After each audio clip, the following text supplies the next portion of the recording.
Ganjan. 17 Eco Control.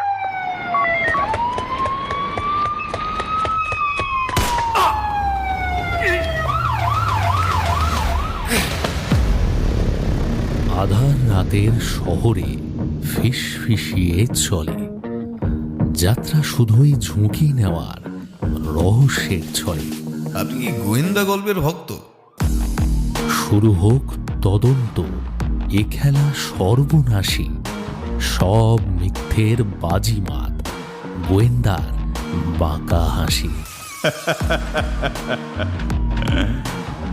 জমে উঠুক রোমাঞ্চ, বিভিন্ন অজুহাতে এসেছে আবার নতুন গল্প নিশিরাগের রাতে। নমস্কার বন্ধুরা, নিশিরাগ গল্পের আড্ডায় আমি জয়দীপ আরও একবার তোমাদের সবাইকে স্বাগত জানাই।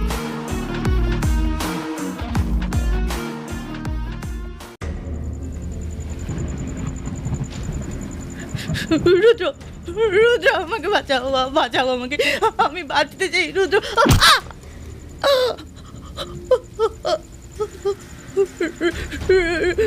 রুদ্র,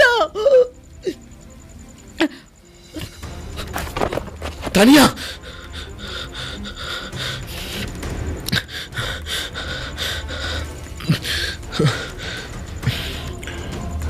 ভয়ঙ্কর একটি দুঃস্বপ্ন দেখে ভয়ার্ত আর্তনাদ করে ওঠে রুদ্র। রুদ্র উপলব্ধি করতে পারে তার শরীরের তীব্র যন্ত্রণায় বেশ কিছুক্ষণের জন্য অজ্ঞান হয়ে গিয়েছিল। তার কপাল থেকে গলগল করে রক্ত ঝরতে থাকে। সেই রক্তে তার সাদা জামাটা ভিজে লাল হয়ে যায়।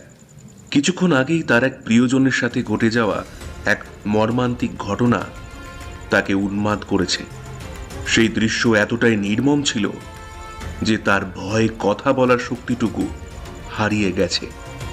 কোনো রকমে সেই মৃত্যুপুরী থেকে নিজেকে মুক্ত করে একটি বট গাছের তলায় আশ্রয় নিয়েছে সে।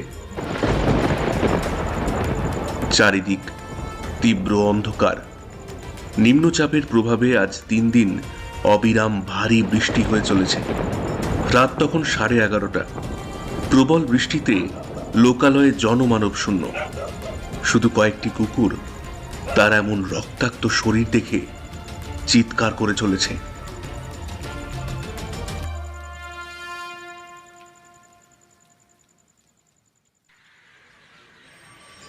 মধু, হ্যাঁ মধু, মধু, হ্যাঁ স্যার বলুন।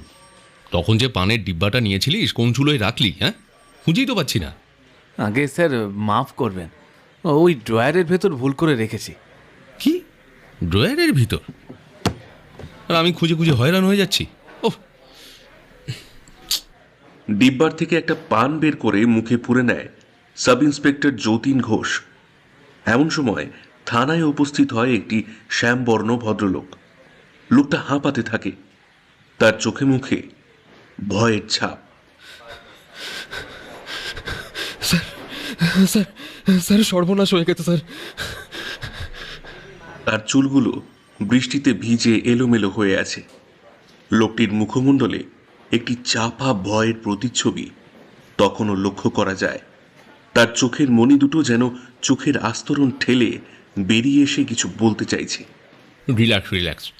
মধু, এক গ্লাস জল নিয়ে আয়। আপনি বসুন বসুন। মধু জল নিয়ে এসে লোকটার হাতে তুলে দেয়। এই নিন স্যার, জলটা খেয়ে নিন। লোকটার ভয় এখনো পর্যন্ত কাটেনি। যতীন ঘোষ তাকে স্বাভাবিক করার চেষ্টা করে, কিন্তু জলের পাত্রটা হাতে নিতেই তার হাত কেঁপে ওঠে। তার ভয়ে এতটাই তীব্রতর হয়ে ওঠে যে তার হাত পায়ের কম্পনে পাত্রের মধ্যে থাকা কিছুটা জল উপচে তার গায়ে পড়ে যায়। অবশেষে কিছুটা স্বাভাবিক হলে নিজের গলাটা ভিজিয়ে লোকটা বলতে শুরু করে। আমার বাড়িতে একটা খুন হয়ে গেছে স্যার। খুন? আমার স্ত্রীকে একজন খুন করেছে।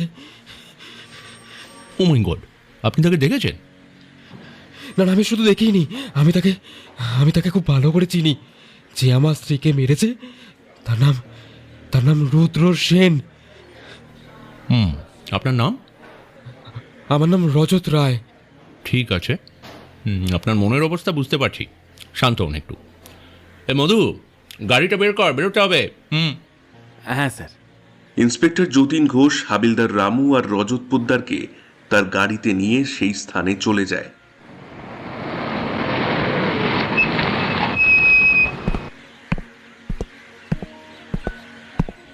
বাবা, তো ভয়ঙ্কর ব্যাপার। ভিকটিমের দিকে তাকানোই যাচ্ছে না। ঘরের মেঝেতে এক কোণে পড়ে আছে রজতের স্ত্রী তানিয়া রায়ের মৃতদেহ। তার মাথায় যে একটি ধাতুর ফুলদানি দিয়ে আঘাত করা হয়েছে তা প্রায় স্পষ্ট। সেই রক্তমাখা ফুলদানিটা পড়ে আছে মৃত শরীরটার পাশেই। তানিয়া পোদ্দারের কপালে ভয়ঙ্কর ক্ষত দেখে বোঝা যায় সেই ফুলদানি দিয়ে বারংবার আঘাত করা হয়েছে। কপালের ক্ষত থেকে লাভার মতো বের হয়ে আসছে গাঢ় রক্ত। রজতবাবু, ওদিকে যাবেন না, এখানে দাঁড়ান, আমরা দেখছি। আর একটা কথা, আপনার কিন্তু এখানে থাকা হবে না আর। না না, আপনি সেই ব্যাপারে ভাববেন না। আমার আরও একটা ফ্ল্যাট আছে, আমি ওখানেই থাকবো। স্যার স্যার, আপনি শুধু অপরাধীকে খুঁজে বের করুন স্যার। স্যার স্যার, আমি আপনাকে সব দিক থেকে সাহায্য করবো স্যার। ওহো, এত উত্তেজিত হবেন না। আপনি আপনার আরেকটা ফ্ল্যাটে থাকতে পারেন, তবে হ্যাঁ, যতদিন না এর সমাধান হচ্ছে আপনি কিন্তু এই শহর ছেড়ে কোথাও যেতে পারবেন না, মনে থাকবে? হ্যাঁ স্যার। ব্যাস, বাদ বাকিটা আমরা দেখে নেব, কোনো চিন্তা নেই। আর আপনার ফ্ল্যাটটা কিন্তু নজরদারিতে থাকবে। ঠিক আছে। আমি কিন্তু এটার কথা বলছি না শুধু, এটা তো থাকবেই। আপনি এখন থেকে যেখানে থাকবেন সেটাও আমাদের নজরে থাকবে, ঠিক আছে? আচ্ছা আচ্ছা, আরেকটা কথা, আপনার এই বাড়ির চাবিটা কিন্তু আমাদের কাছেই থাকবে। আর অন্য কোনো চাবি থাকলে আমাদের দিয়ে দিন। আমার তো এই বাড়ির একটাই চাবি আছে। ওকে, দেখুন, চাবিটা এই জন্যই রাখছি যে এখান থেকে যদি একটা জিনিসও সরানো হয় তদন্তে কিন্তু অসুবিধে হবে। আর তখন কিন্তু প্রাইম সাসপেক্ট আপনি হবেন। না না স্যার, আমি কিচ্ছু করিনি, আমি কিচ্ছু করিনি। আরে রিল্যাক্স রিল্যাক্স।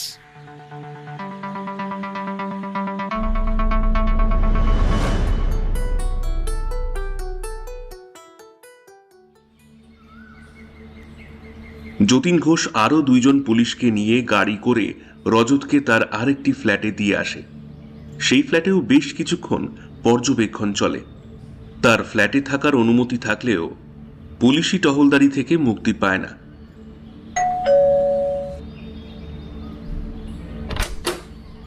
নমস্কার রজতবাবু, আপনাকে কিছু প্রশ্ন করতে এসেছি। আপনি ঠিক আছেন তো? রজতবাবু, রজতবাবু, হ্যাঁ আপনি ঠিক আছেন তো? হ্যাঁ হ্যাঁ হ্যাঁ, আমি একদম ঠিক আছে, আমি ঠিক আছি। আমি ইন্সপেক্টর রূপকথা সান্যাল, আপনাকে কিছু প্রশ্ন করব। হ্যাঁ বলুন। যতীন, ভিডিও রেকর্ডিংটা চালু করো। Yes madam.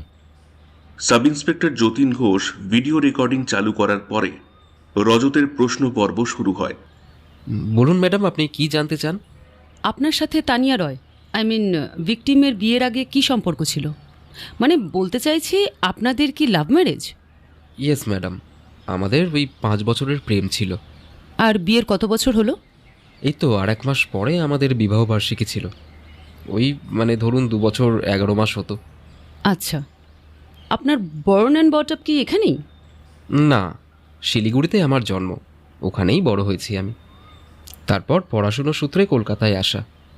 এখানে এসে ইউনিভার্সিটিতে পড়া থেকেই তানিয়ার সাথে পরিচয় হয় আমার। বলতে পারেন ওই তখন থেকেই আমাদের জীবনের এক নতুন অধ্যায় শুরু হয়েছিল। নতুন অধ্যায় মানে? কারণ ম্যাডাম, আমার অতীত জীবনটা না খুব একটা সুবিধের ছিল না। একটু পরিষ্কার করে বলবেন প্লিজ। আমার অতীতটা সাধারণ সমাজ থেকে সম্পূর্ণ বিচ্ছিন্ন ছিল। বলতে খারাপ লাগে, তাও আপনাদেরকে বলছি।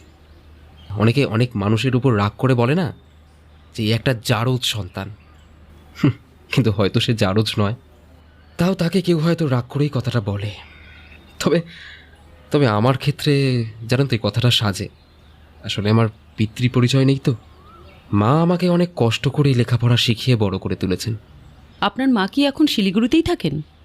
না, ওই যে উপরে দেখছেন ওখানেই থাকেন। বুঝলাম।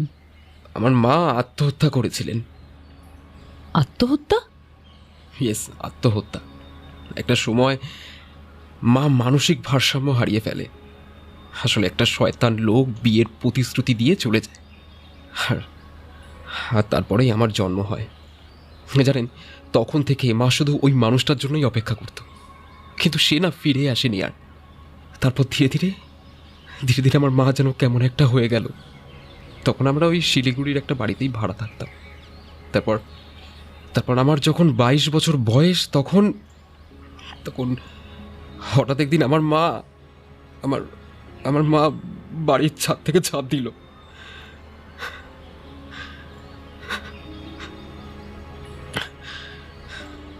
কথাগুলো বলতে বলতেই তার চোখ থেকে বেশ কয়েকটা ফোঁটা জল গড়িয়ে পড়ে। তাকে সেই দিন আর কোনো প্রশ্ন করা হয় না। ইন্সপেক্টর রূপকথা যতীন ঘোষকে নিয়ে বেরিয়ে আসে।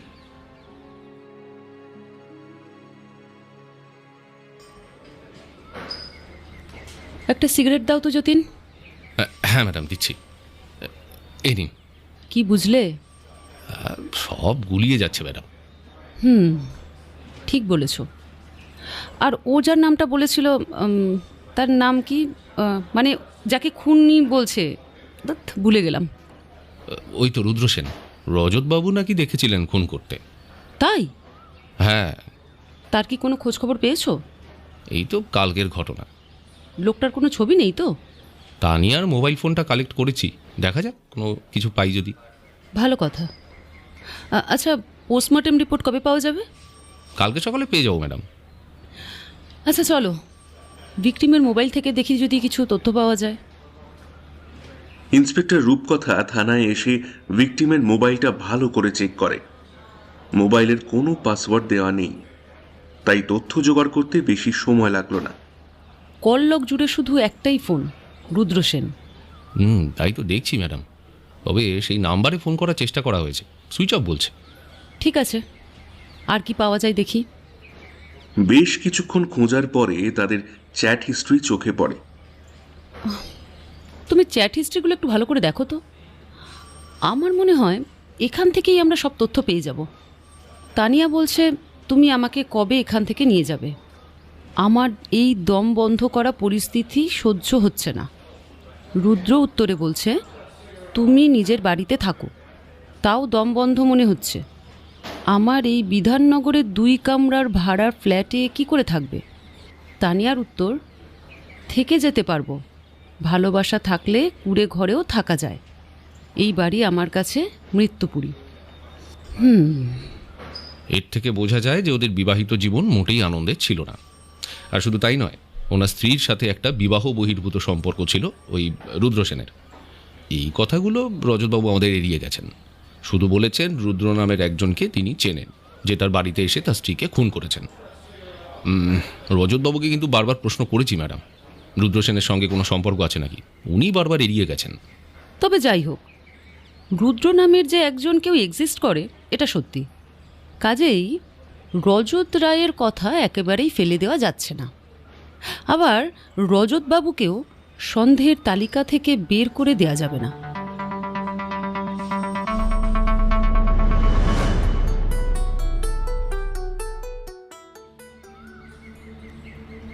পরের দিন সকালে আবার রজতের সাথে দেখা করতে যায় ইন্সপেক্টর রূপকথা ও সাব ইন্সপেক্টর যতীন। আরও একবার আসতে হলো মিস্টার রজত রয়।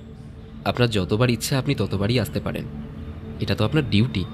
তাছাড়া আমি সত্যি চাই যে অপরাধী খুব দ্রুত ধরা পড়ুক। আপনি কি সত্যিই তাই চান?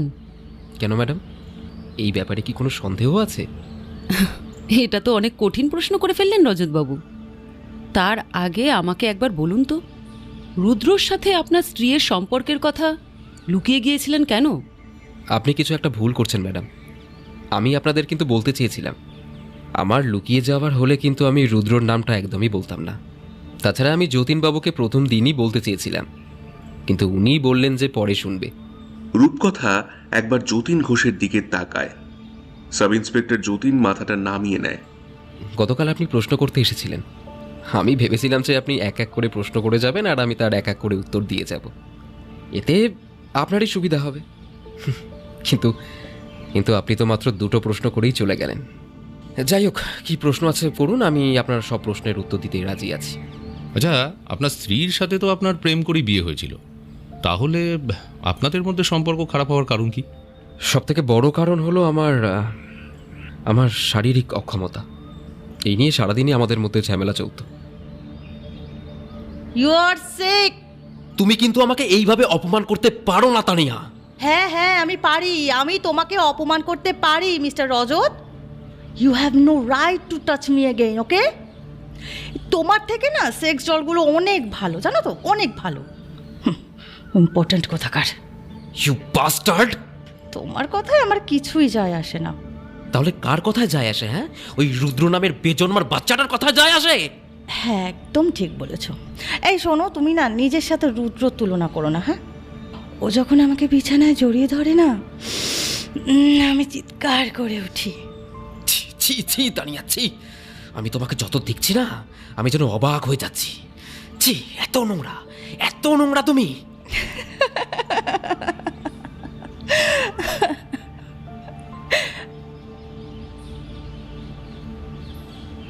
আমি আর পেরে উঠছিলাম না।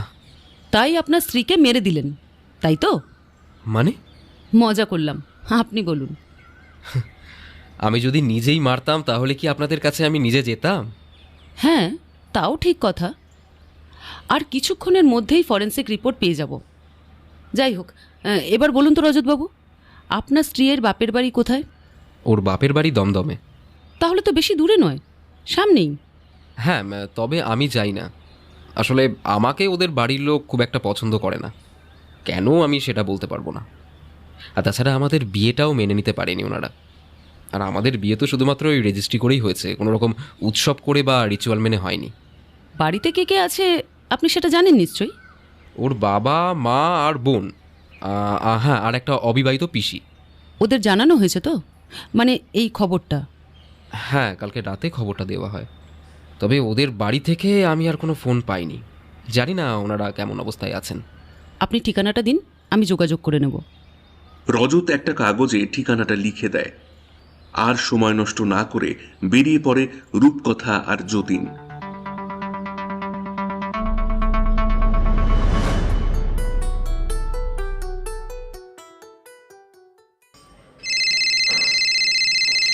কে ফোন করেছে? ওই বিকাশ সামন্ত ফোন করছে ম্যাডাম, মনে হয় রিপোর্টটা এসে গেছে। ঠিক আছে, ফোনটা ধরো, কি বলছে দেখো। হ্যাঁ হ্যাঁ, হ্যালো। হ্যালো, আমি বিকাশ সামন্ত বলছিলাম। হ্যাঁ বিকাশ, বলো। রিপোর্ট এসে গেছে, তুমি কি একটু আসতে পারবে? এই একটু দাঁড়াও। এই ম্যাডাম, বলছি রিপোর্টটা এসে গেছে, বিকাশ আমাদের যেতে বলছে, এখন কি যাবেন? হ্যালো, যদি অসুবিধা থাকে পরে আসতে পারো, কোনো তাড়াহুড়ো নেই। না না, আমরা যাবো যতীন, তুমি ওকে বলে দাও। হ্যাঁ হ্যালো, হ্যাঁ হ্যাঁ, না না, আমরা এক্ষুনি আসছি। 1 ঘন্টার মধ্যেই সেখানে উপস্থিত হয় দুজনে। তারপরে বিকাশ এমন কয়েকটি কথা বলে যা শুনে ওরা বেশ অবাক হয়ে যায়। ভিকটিম ড্রাগ নিত। কি বলছো বিকাশ? হ্যাঁ ম্যাডাম, রেগুলার ড্রাগ নিত। এমনকি মৃত্যুর 1 ঘন্টা আগেও ড্রাগ নিয়েছিল। এই বিকাশ, খুনের সময়টা বুঝতে পারলে? হ্যাঁ, রাত 11টা থেকে 11:30টার মধ্যেই সম্ভবত খুনটা করা হয়েছিল। আর একটা ধাতুর কিছু দিয়ে আঘাত করা হয়েছিল।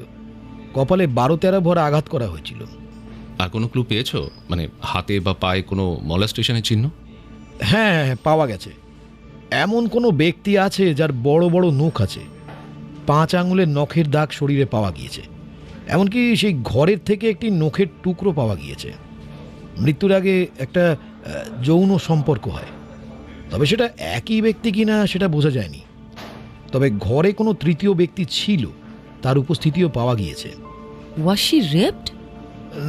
যৌন সম্পর্কের আগে একটা হালকা ধস্তাধস্তি হয়েছিল, তবে ঠিক আগের মুহূর্তেই হয়েছে কিনা সেটা বুঝতে পারছি না। তবে একই দিনে হয়েছে।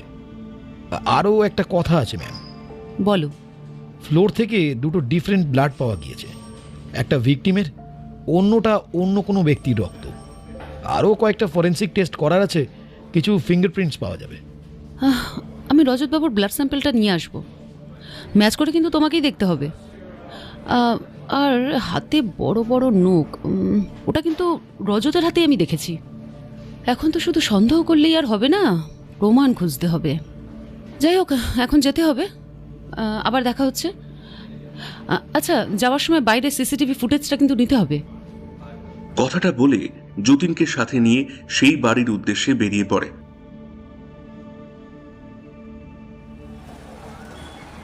গাড়িতে বসো যতীন। হ্যাঁ ম্যাডাম। বেশ অনেকটাই তথ্য পাওয়া গেছে। এবার সিসিটিভি আর রুদ্রকে পেলেই আরও একটা ধাপ এগিয়ে যেতে পারবো। হ্যাঁ ম্যাডাম, চ্যাটিং থেকে যা বুঝতে পেরেছি ছেলেটা বিধাননগরে থাকে, কিন্তু বিধাননগরের কোথায় থাকে সেটা খুঁজে বের করা আমাদের এখন প্রধান লক্ষ্য হবে। সেটা খুঁজে বের করতে মনে হয় না বেশি সময় লাগবে। আর ম্যাডাম বলছি, ড্রাগ নেওয়ার ব্যাপারটা কিন্তু রজতবাবু এড়িয়ে গেলেন। উনি কি এই ব্যাপারে কিছু জানতো নাকি? আমার কিন্তু সেটা মনে হয় না। রজতবাবু যদি তার স্ত্রীর সঙ্গে অবৈধ সম্পর্কের কথা জেনে গিয়ে থাকেন, তাহলে এটাও জানবেন সম্ভবত। আর ওই বিকাশ বলেছিল ওই ধাতুর ফুলদানি দিয়ে মাথায় 13 বার আঘাত করা হয়েছিল। হ্যাঁ, সেটা আমিও বুঝতে পেরেছিলাম, কারণ ওনার কপালে কিন্তু অনেকটা কাটা দাগ ছিল। ওটার ওজন যা বুঝতে পেরেছিলাম ম্যাডাম, 3-4 বার মারলে যে কেউ মারা যেতে পারে, 12-13 বার আঘাত করার প্রয়োজন নেই। আর এর থেকে বোঝা যায় এই খুনের পেছনে খুনির একটা মারাত্মক ক্ষোভ ছিল ম্যাডাম। এক্স্যাক্টলি। কি হলো রে? ওদের গাড়ির সামনে একটা আধপাগল লোক চলে আসতেই গাড়িটা ব্রেক আটকাতে হলো। এই রে, এক্ষুনি একটা অ্যাক্সিডেন্ট হয়ে যেত। আরে কি করব, উনিই তো গাড়ির সামনে চলে এলো। আরে দেখে চালাবি তো নাকি? হ্যাঁ, এমনিতেই সরকারি গাড়ি, তার উপরে আবার উফ। বেশি কথা না বাড়িয়ে গাড়ি থেকে নেমে দেখো। হ্যাঁ ম্যাডাম, দেখছি। সাব ইন্সপেক্টর যতীন আর ইন্সপেক্টর রূপকথা গাড়ি থেকে নেমে দেখে সামনে বেশ কয়েকজন লোক ভিড় করে দাঁড়িয়ে আছে। কেউ কেউ রাগে ফুঁসছেন, কিন্তু পুলিশের গাড়ি দেখে কেউ কিছু বলার সাহস পাচ্ছে না। যদিও ওই লোকটাই গাড়ির সামনে আচমকা চলে আসে। লোকটা গাড়িতে ধাক্কা খেয়ে অজ্ঞান হয়ে গিয়েছে। তার দিকে তাকাতেই ওদের দুইজনের চোখ আটকে যায়। এই ম্যাডাম, ভালো করে দেখুন, এ তো রুদ্র। ভিকটিমের মোবাইলে তো এরই ছবি দেখেছিলাম। ও মাই গড! তার পরনে একটি সাদা ছেঁড়া জামা আর একটি ট্রাউজার। তার জামা কাপড় ছেঁড়া থাকলেও দেখে বেশ ভদ্র বলেই মনে হয়। তবে জামাতে রক্তের দাগ সুস্পষ্ট, কপালের দুই দিকেই ক্ষত চিহ্ন। সবাই একটু সরে যান তো, দয়া করে একটু সরে যান। আপনারা একটু সরে দাঁড়ান, দয়া করে সরে দাঁড়ান, প্লিজ প্লিজ একটু সরে দাঁড়ান, ভিড় করবেন না এখানে। লোকটার চোখে মুখে জল দেওয়া হয় এবং কিছুক্ষণ পরে লোকটার জ্ঞান ফিরে আসে। কে আপনারা? আমরা পুলিশ। আপনার এই অবস্থা হলো কি করে? হ্যাঁ, আমাকে বাঁচান স্যার, আমাকে বাঁচান, আমাকে বাঁচান। কি হয়েছে আপনার? ও আমাকে মেরে ফেলবে স্যার। আমি এখানে একা লুকিয়ে আছি। আমি ভিখারি নই, আমি ভিখারি নই, আমি ভিখারি নই। কথা বলতে গিয়ে লোকটা আবার জ্ঞান হারিয়ে যায়। আর সময় নষ্ট না করে একটা সরকারি হাসপাতালে তাকে বিশেষ নজরে রেখে চিকিৎসার ব্যবস্থা করা হয় এবং বলে দেওয়া হয় কোনোভাবে যেন পালিয়ে না যায়, কারণ রুদ্র তাদের সন্দেহের তালিকার শীর্ষস্থানে রয়েছে। তাকে হাসপাতালে ভর্তি করে রজতের ঘরের বাইরে থেকে রোড সিসিটিভি ফুটেজ সংগ্রহ করে ইন্সপেক্টর। চলুন ম্যাডাম, এবার সিসিটিভিটা ভালো করে দেখে নিই। সিসিটিভি ফুটেজ থেকে পাওয়া যায় বেশ কয়েকটি চাঞ্চল্যকর তথ্য। রুদ্র এই সাদা জামাটা পরেই রজতের বাড়িতে প্রবেশ করে ঠিক দুপুর 12:48 রজত কাজে বেরিয়ে যায় রুদ্রর বাড়িতে ঢোকার আধ ঘন্টা আগে। রুদ্র আবার রজতের বাড়ির থেকে বেরোয় বিকেল 4:20। 1 ঘন্টার মধ্যে রুদ্র একটি ব্যাগে করে কিছু নিয়ে আবার ফিরে আসে। তানিয়া আবার দরজা খুলে দেয়, যা সিসিটিভি ফুটেজে স্পষ্ট বোঝা যায়। তখন ঘড়িতে 5:20। তারপরে আর কেউ বাড়ি থেকে বেরোয় না। পরে রাত 11:05 ঘরে প্রবেশ করে রজত। ঘর ভেতর থেকে বন্ধ ছিল, তাই দরজাটা ধাক্কা দিয়েই ভাঙতে হয় তাকে। তার বাড়িটা রাস্তার ওপরেই থাকার ফলে পাবলিক সিসিটিভির নজর এড়িয়ে যায়নি। রুদ্র বাড়ির থেকে বেরোয় রাত 11:40। তার পরনে ছিল একই পোশাক, তবে সেটা রক্তমাখা। যা ঘটার তার মধ্যেই ঘটে গেছে। ভাগ্যিস পাবলিক সিসিটিভিটা ছিল, নাহলে কিন্তু অনেক কিছু মিস হয়ে যেত ম্যাডাম। আচ্ছা, তুমি রুদ্রর হাতের ব্যাগটা লক্ষ্য করেছিলে, যেটা নিয়ে ও বিকেলবেলা রজতের অ্যাবসেন্টে এসেছিল? কোনো একটা দোকানের লোগো দেওয়া ছিল। উত্তর কলকাতার বিকে পালের অনামিকা বস্ত্রালয়ের প্যাকেট। আচ্ছা, চলো। কোথায় যাবো ম্যাডাম? এতদিন হয়ে গেল আমার সঙ্গে কাজ করছো, আর এইটুকু বুঝতে পারছো না? ভিকটিমের বাড়িতে যেতে হবে। Let's go.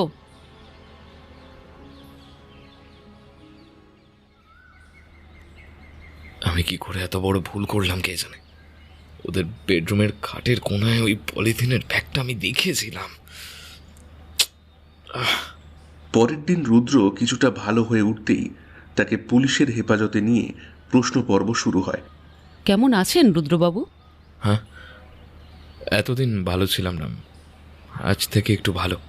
এইভাবে দুদিন ধরে পালিয়ে বেড়াচ্ছেন কেন? আসলে ভয় পালাচ্ছিলাম। ও ভয়ঙ্কর, আমার ভালোবাসার মানুষটাকে খুন করেছে, আমার চোখের সামনে খুন করেছে, আমার চোখের সামনে। কে আপনার ভালোবাসার মানুষ? তানিয়া।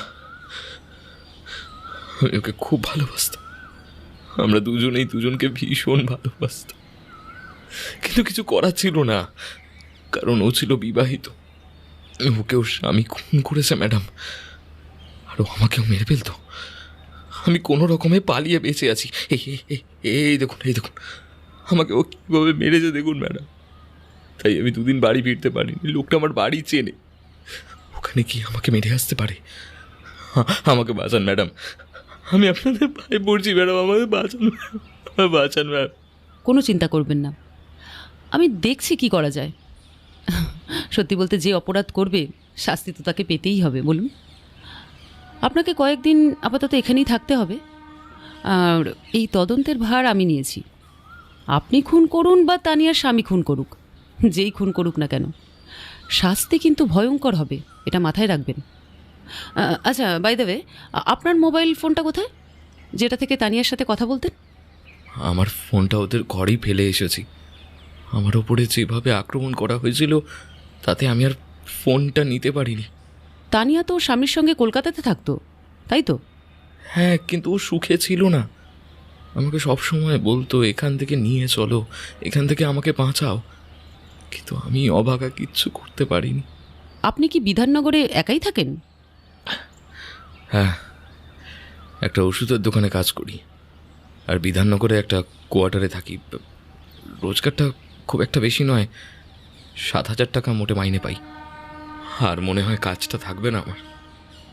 রূপকথা একটা খাতা আর পেন এগিয়ে দেয় রুদ্রর দিকে। আপনি যে দোকানে কাজ করেন তার ঠিকানাটা এখানে লিখে দিন তো। আচ্ছা, আমি লিখে দিচ্ছি। ও, আরও একটা কথা জানার ছিল। বলছি যে আপনি অনামিকা বস্ত্রালয়ের কতদিন ধরে কেনাকাটা করছেন? অনামিকা বস্ত্রালয়? হ্যাঁ। ও হ্যাঁ, আমি তানিয়ার জন্য একটা শাড়ি কিনেছিলাম, সেই দিন সেটাই ওকে দিতে গিয়েছিলাম। কিন্তু সিসিটিভি যে অন্য কথা বলছে।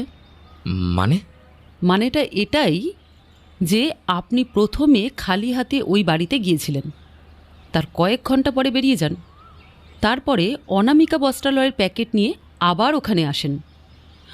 আপনার কথাটা আমি মেনে নিতাম যদি আপনি সেই দিনই কিনতেন। আপনি সেই দিন কেনেননি, কারণ ওই দিন অনামিকা বস্ত্রালয় বন্ধ থাকে। আমি আরও 3 দিন আগে কিনেছিলাম। আরও 3 দিন আগে মানে শুক্রবারে কিনেছিলেন, তাই তো? হ্যাঁ। আচ্ছা, আপনার একটু ব্লাড আমরা নেব। হ্যাঁ, ব্লাড নেবেন? আপনারা কি আমার উপরেই সন্দেহ করছেন? দেখুন, আমরা তো পুলিশ, আমাদের সন্দেহের খাতায় সবাইকে রাখতেই হবে। তবে কথা দিচ্ছি, আপনি যদি কোনো অন্যায় না করে থাকেন তাহলে আপনার শাস্তি হবে না। কি জানি, অনেক মানুষ তো কোনো অন্যায় না করেই শাস্তি পায়, তাই খুব ভয় লাগে। যতীন, একবার এদিকে এসো তো। রুদ্রর ব্লাড নেওয়া হয়। আপনি এখন রেস্ট নিন, পরে কথা হবে। প্রশ্ন পর্ব শেষ করেই রূপকথা ম্যাডাম যতীন ঘোষকে নিয়ে বেরিয়ে পড়ে। চলো।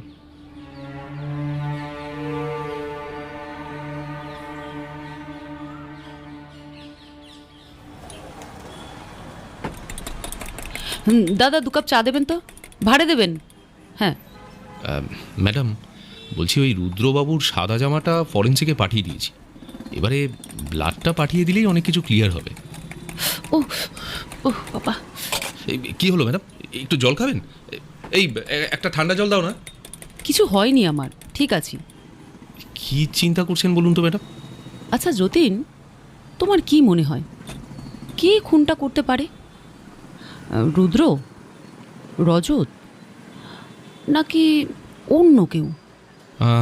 দেখুন ম্যাডাম, তানিয়া যে সারাদিন ঘরে ছিল এই ব্যাপারে আর কোনো সন্দেহ নেই। রজতবাবু আর রুদ্রবাবু, ওনারা দুজন ছাড়া অন্য কেউ ঘরে আসেনি। তাই খুনটা ওদের দুজনের মধ্যেই কেউ একজন করেছে, মানে এটাই আমার বিশ্বাস।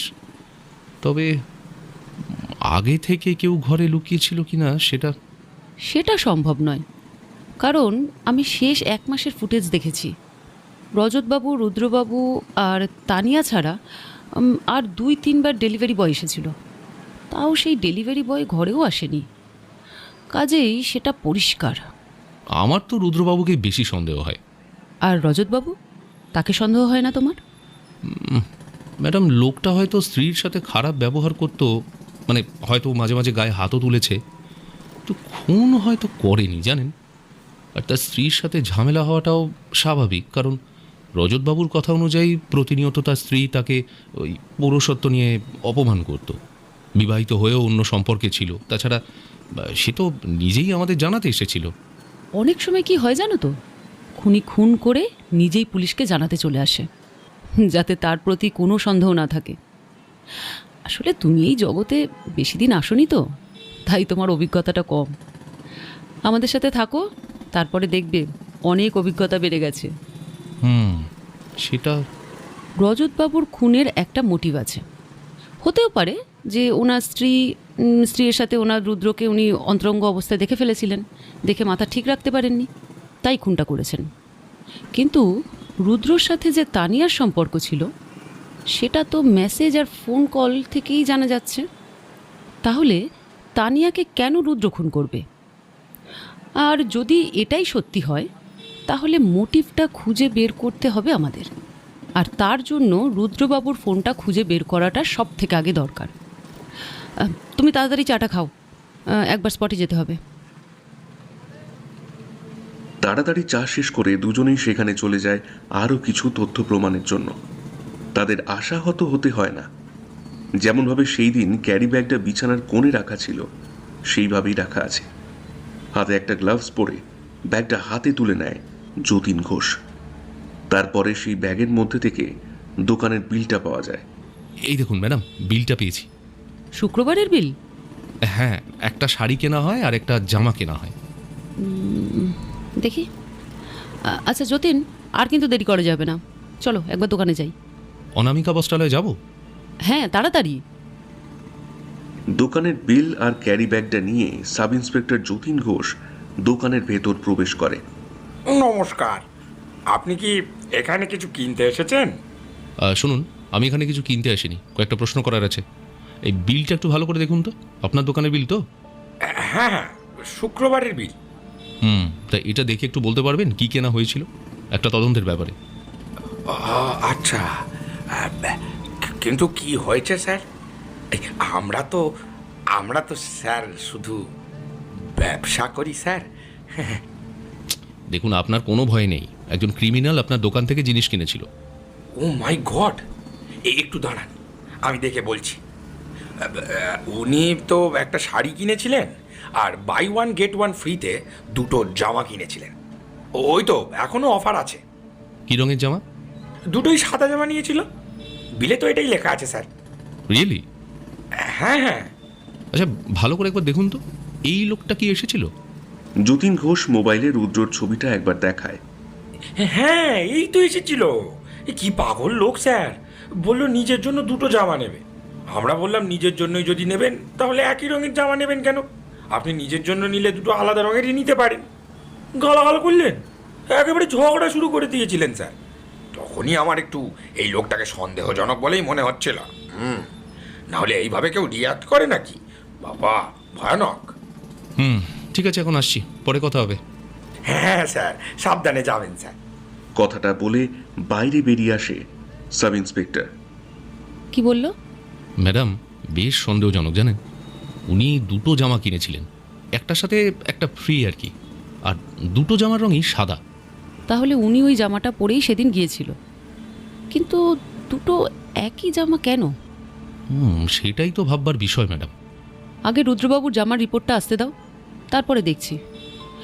এবারে রজতবাবুর ব্লাড স্যাম্পেলটাও নিতে হবে। আচ্ছা, আমি আর যাব না, আমার একটা কাজ আছে, তুমি গিয়ে ওটা নিয়ে এসো। ঠিক আছে, তার আগে বিকাশকে একবার ফোন করে নি। ঠিক আছে, তুমি ভালো করে কথা বলে নাও, আমি যাই। হ্যাঁ বলো যতীনদা।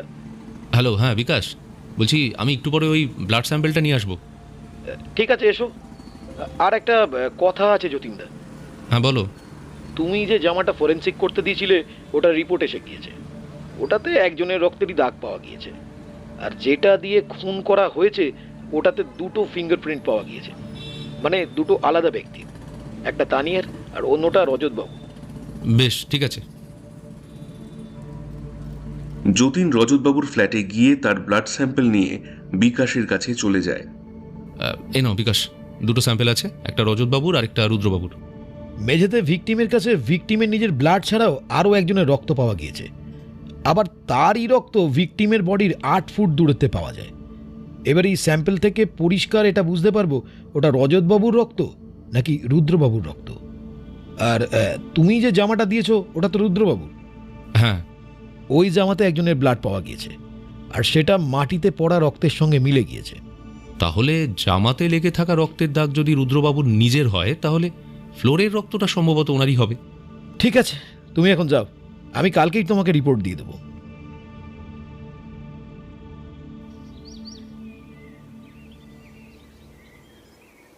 পরের দিন সকালে বিকাশ ফোন করে সাব ইন্সপেক্টর যতীন ঘোষকে। হ্যালো যতীনদা। হ্যালো, হ্যাঁ হ্যাঁ বলো বিকাশ। বলছিলাম ঘুমোচ্ছিলে নাকি? হ্যাঁ, আজকে ছুটিতে আছি, একটু শুয়েছিলাম আর কি। আর কতক্ষণ শুয়ে থাকতে পারবো জানি না, এই ম্যাডামের ফোন আসলো বলে। ছুটির দিনেও শান্তি নেই। তুমি বলো, কি বলবে?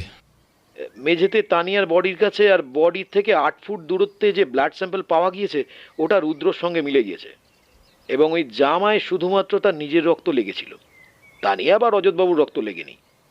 আর যে ভাঙা নখটা দিয়েছিলে সেটা আগের ওই নখের সঙ্গে ম্যাচ করে গিয়েছে, ওটা তানিয়ার হাজব্যান্ড রজতের নখ। তাহলে তো আজকে একবার রূপকথা ম্যাডামের সঙ্গে দেখা করতেই হবে। হ্যাঁ হ্যাঁ, তাহলে তুমি দেখা করো, আমি এখন রাখছি।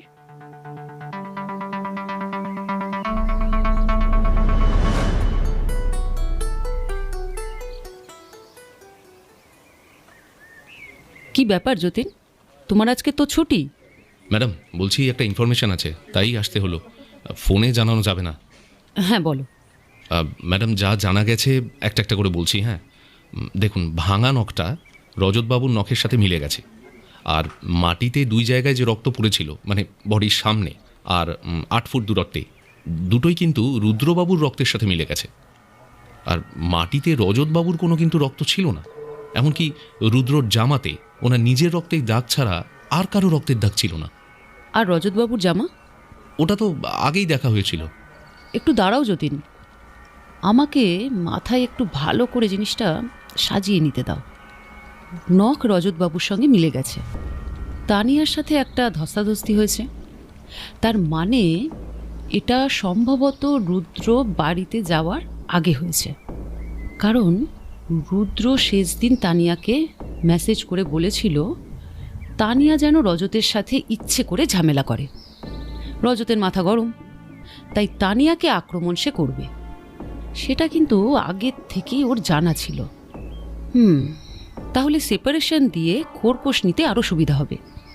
তারপরে সেই টাকায় তানিয়া আর রুদ্র বাকি জীবনটা হেসে খেলে কাটিয়ে দেবে, এটাই পরিকল্পনা ছিল ওদের।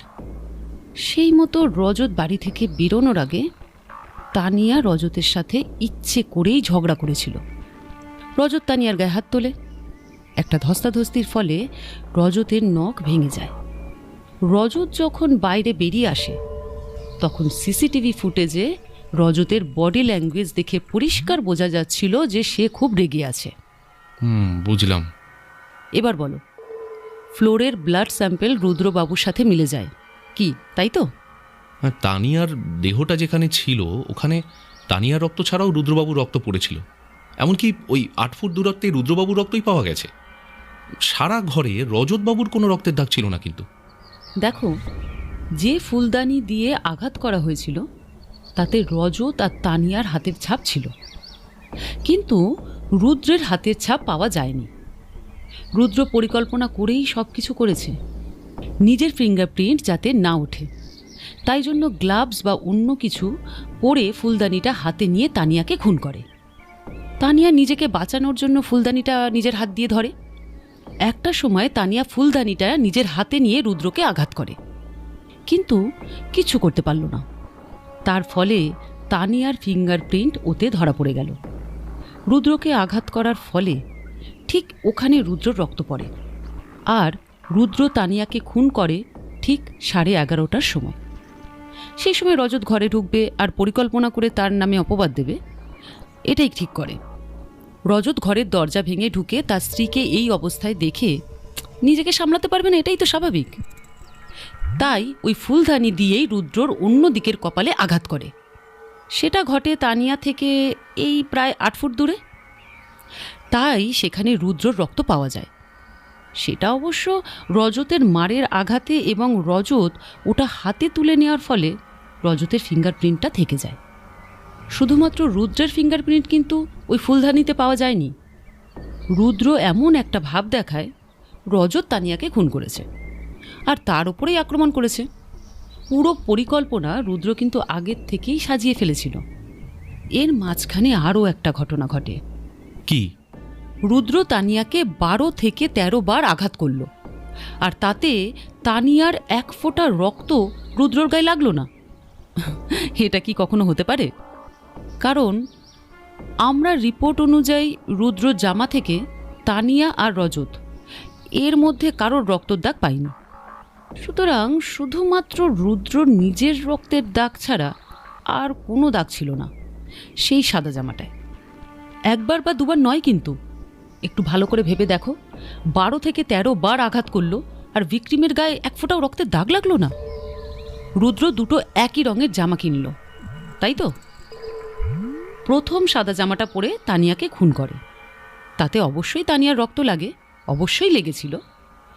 তানিয়ার হাজবেন্ড রজত ঘরে প্রবেশ করার আগে দ্বিতীয় সাদা জামাটা রুদ্র পরে নেয়। অবশ্যই সেটা তানিয়াকে খুন করার পরে। রজত যখন ওই ফুলদানিটা দিয়ে রুদ্রের মাথায় মারে, তখন রুদ্র ব্যাগে করে নিয়ে যাওয়া ওই দ্বিতীয় সাদা জামাটা পরে নিয়েছে। তাই রজত আঘাত করার ফলে ওতে রুদ্রের রক্তের দাগ লাগেনি। এবং আমরা রুদ্রর দ্বিতীয় জামাটা ফরেন্সিকে পাঠাই। প্রথম জামাটা পাওয়া যায়নি। ওটাই অনেক বড় একটা প্রমাণ ছিল, কারণ ওটা পরেই তানিয়াকে খুন করেছিল রুদ্র, এবং সেটাতেই তানিয়ার রক্তে ছিটে লেগেছিল। রুদ্র যখন ঘর থেকে বেরোয় তখন কিন্তু ওর কাছে একটাও ব্যাগ ছিল না। তাহলে কি করে প্রথম জামাটা ঘর থেকে নিয়ে বেরিয়ে গেল ম্যাডাম? Good point. ওটা একটা পাতলা সুতির জামা। আমি নিশ্চিত যে ও বেরোনোর সময় জামাটা ওর জিন্স বা আন্ডারওয়্যারের মধ্যে কোনোভাবে ওটাকে ও ঢুকিয়ে নিয়েছিল, কিন্তু দোকানের ক্যারি ব্যাগ আর বিলটা ও ফেলে যায়। ওটা না থাকলে হয়তো কেসটা আরও জটিল হয়ে যেত। বাবা, কি ভয়ানক! ওর বাড়ির ঠিকানাটা ওর থেকে আমি জেনে নিয়েছি। তোমার তো আজকে ছুটি, আমি জোর করব না। তবে তুমি যদি আমার সঙ্গে যেতে পারো তাহলে কেসটা সমাধান হয়ে যেত। তোমার কি এখন সময় হবে? হ্যাঁ, চলুন, আমার বাইকেই চলুন তাহলে।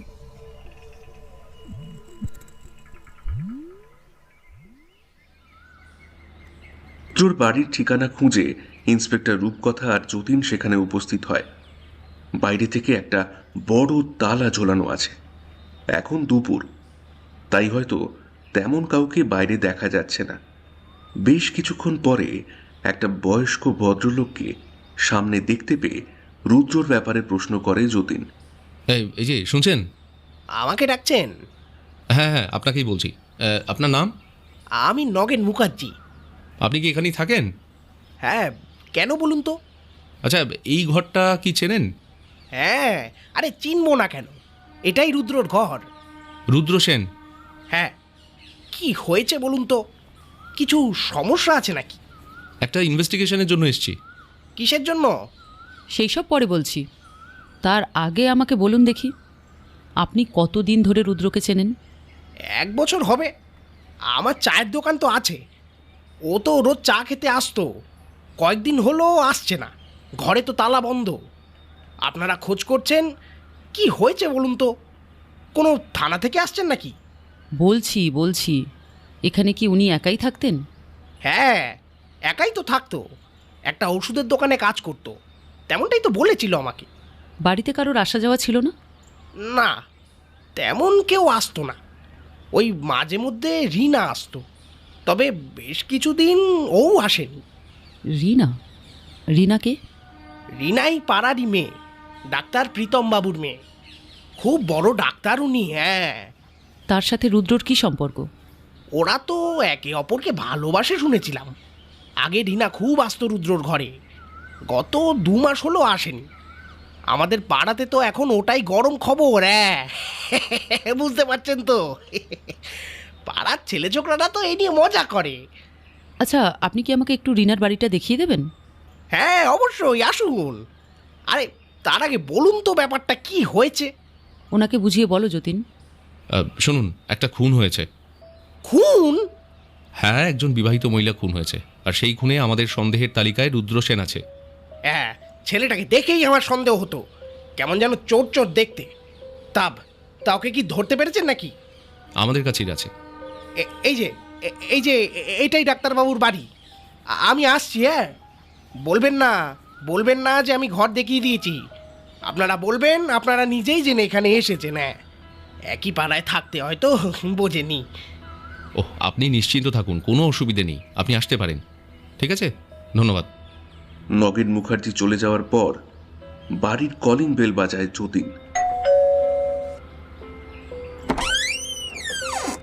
কাকে চাই?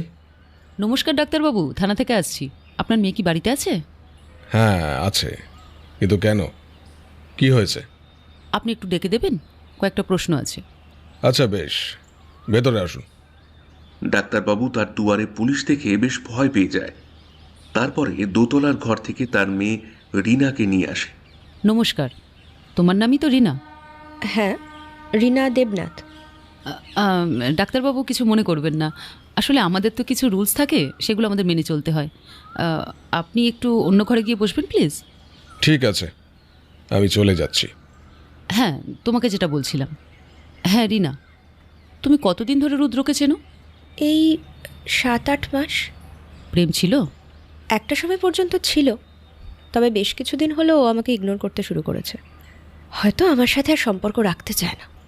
কেন বলুন তো, ওর কি কিছু হয়েছে নাকি?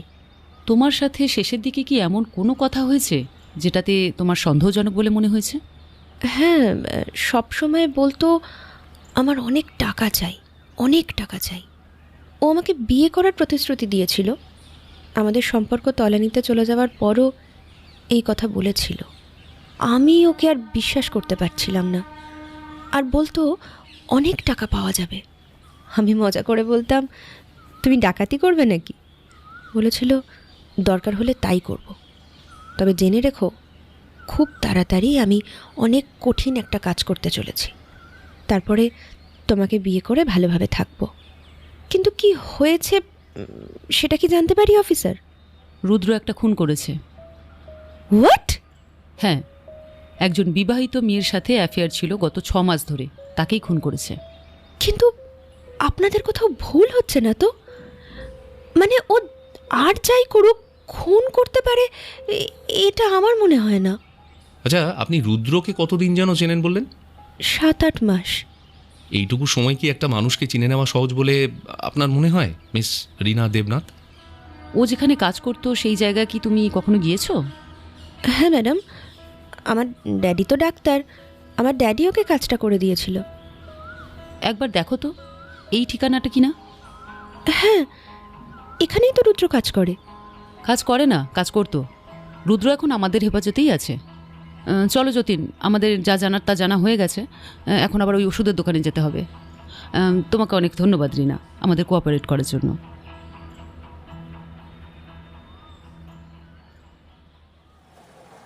ওরা দুজন আর সময় নষ্ট না করে বাইকে করে সেই ওষুধের দোকানে চলে যায় যেখানে রুদ্র কাজ করত। কিন্তু দোকান বন্ধ থাকে, তাই দোকানের সামনে মালিকের ফোন নাম্বার দেখে ফোন করে যতীন। জানতে পারা যায় দোকানের ওপরের ঘরেই দোকানের মালিকের বাড়ি। সিঁড়ি দিয়ে সে উঠে যায় ওপরে। নমস্কার কার্তিকবাবু। হ্যাঁ নমস্কার। বলুন কি দরকার? আমি বলবো ম্যাডাম? হ্যাঁ বলো না। শুনুন, আমরা একটা খুনের কেস তদন্ত করছি, যার সাথে রুদ্র সেন জড়িত। রুদ্র তো আপনার দোকানেই কাজ করতো। হ্যাঁ, খুন? ও মাই গড, রুদ্র রুদ্র খুন করেছে? হ্যাঁ, সেরকমই তো মনে হচ্ছে। তাই কয়েকদিন ধরে কাজে আসছে না, ফোন করলে ফোন বন্ধ করা আছে বলছে। শুক্রবারে কি ও কাজে এসেছিল? না, হ্যাঁ হ্যাঁ হ্যাঁ হ্যাঁ, শুক্রবারই তো শেষবার কাজে এসেছিল। ওই 1 ঘন্টা মতো কাজ করে বলল ওর নাকি একটা কাজ আছে, তাই চলে যায়। আচ্ছা, ওর মতিগতি সেই দিনই আমার বেশ সন্দেহের বলে মনে হয়েছিল। আচ্ছা, সেই দিন কি রঙের জামা পরেছিল? সেটা তো ঠিক মনে পড়ছে না। না, মনে করুন প্লিজ, মনে করার চেষ্টা করুন। সেদিন কি জামা পরে, হ্যাঁ হ্যাঁ হ্যাঁ, মনে পড়েছে, সাদা, হ্যাঁ, সাদা রঙের একটা শার্ট পরেছিল। দেখে বেশ নতুন জামা বলেই মনে হচ্ছিল।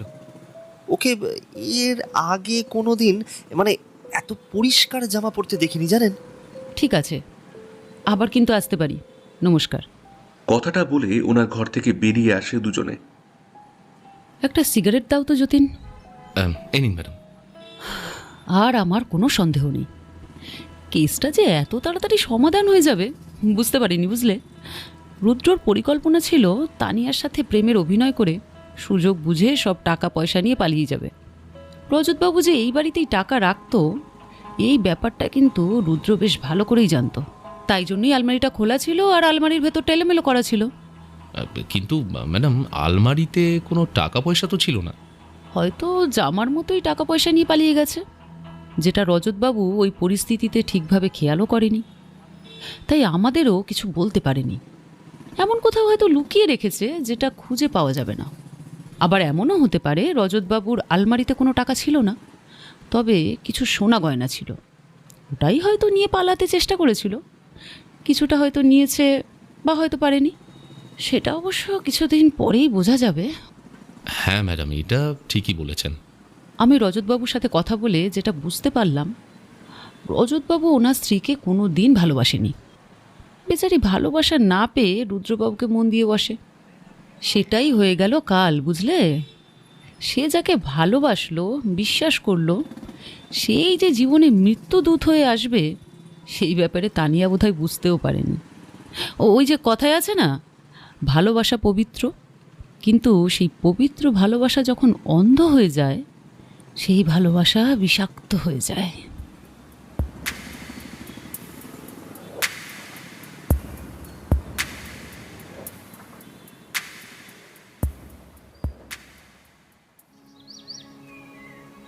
পরের দিন সকালে ইন্সপেক্টর রূপকথা একাই রজতের ফ্ল্যাটে চলে যায়। আসুন ম্যাডাম। না, বেশিক্ষণ বসবো না, আমার কাজ আছে। একটা কথা বলেই চলে যাব। কি কথা? রুদ্র ধরা পড়েছে আর আমাদের কাছে উপযুক্ত প্রমাণ আছে ওর বিরুদ্ধে। আমাদের কোর্টে পেশ করতে কোনো সমস্যা হবে না। বাহ, শুনে শান্তি পেলাম। আচ্ছা ম্যাডাম, তাহলে কি আমি এখন ওই বাড়িতে গিয়ে থাকতে পারবো? না, এখন নয়। আচ্ছা, আমি এখন আসছি। ইন্সপেক্টর রূপকথা বাইরে বেরিয়ে একটা সিগারেট চালিয়ে থানার সাব ইন্সপেক্টর যতীনকে ফোন করে। হ্যাঁ ম্যাডাম, বলুন। আমি একটু পরে আসছি যতীন। আজকে একবার রুদ্র সেনকে জেরা করতে হবে, দেখি ও সব কিছু স্বীকার করছে নাকি। তুমি কিন্তু তৈরি থেকো। আচ্ছা, ঠিক আছে। আধ ঘন্টার মধ্যে ইন্সপেক্টর রূপকথা থানায় চলে আসে। শুরু হয় জেরা। এই যে মিস্টার রুদ্র সেন। কয়েকদিন পুলিশি হেফাজতে থাকা রুদ্র সেন ম্যাডামের কথায় উঠে দাঁড়ায়, এমন ভাবসাব করে যেন সে কিছুই জানে না। আপনারা এসেছেন, আমি কবে বাড়ি যেতে পারবো? এখানে আর আমি থাকতে পারছি না, আমার দম বন্ধ লাগছে এবার। আমার মনে হয় বাকি জীবনটা আপনাকে এভাবেই কাটাতে হবে। মানে বুঝলাম না, কি বলছেন আপনি? বুঝতে পারবি। তার আগে বল, তোর টাকার লোভ ছিল, বুঝতে পেরেছি, কিন্তু তানিয়াকে কেন মারলি? হ্যাঁ, ও তোর কি ক্ষতি করেছিল? ওকে তো ভালোবেসেছিলি। মানলাম অবৈধ সম্পর্ক, কিন্তু ভালোবাসা তো তোর প্রতি ছিল, মারলি কেন? বল, তাড়াতাড়ি বল। তানিয়াকে আমি কেন মারবো? ওটাই তো এখন আমাদের প্রশ্ন। আরে বিশ্বাস করুন, আমার টাকার লোভ ছিল। টাকার লোভ এই যুগে কার না থাকে, আপনার নেই? হ্যাঁ, কিন্তু আমি তানিয়াকে খুন করার কথা ভাবতেও পারি না একবারও। সব খুনির একই সংলাপ, আমি খুন করিনি, আমি ইনোসেন্ট। তা ভালোই তো অভিনয় করছিস। এমন একটা ভাব দেখিয়েছিলিস যেন কিছুই বুঝিস না, কিছুই জানিস না। এবারে বলে ফেলতো, রিনা কে? নামটা শুনে দুইবার ঢোক গেলে রুদ্র। তাকে দেখে মনে হয় সে এই নামটা শুনে অবাক হয়েছে। কিরে, তোকে তারা প্রশ্ন করা হয়েছে নাকি? উত্তর কই? দাঁড়াও যতীন, বলবি নাকি প্রেশার দিয়ে বের করব? ওর সাথে এখন কোনো সম্পর্ক নেই।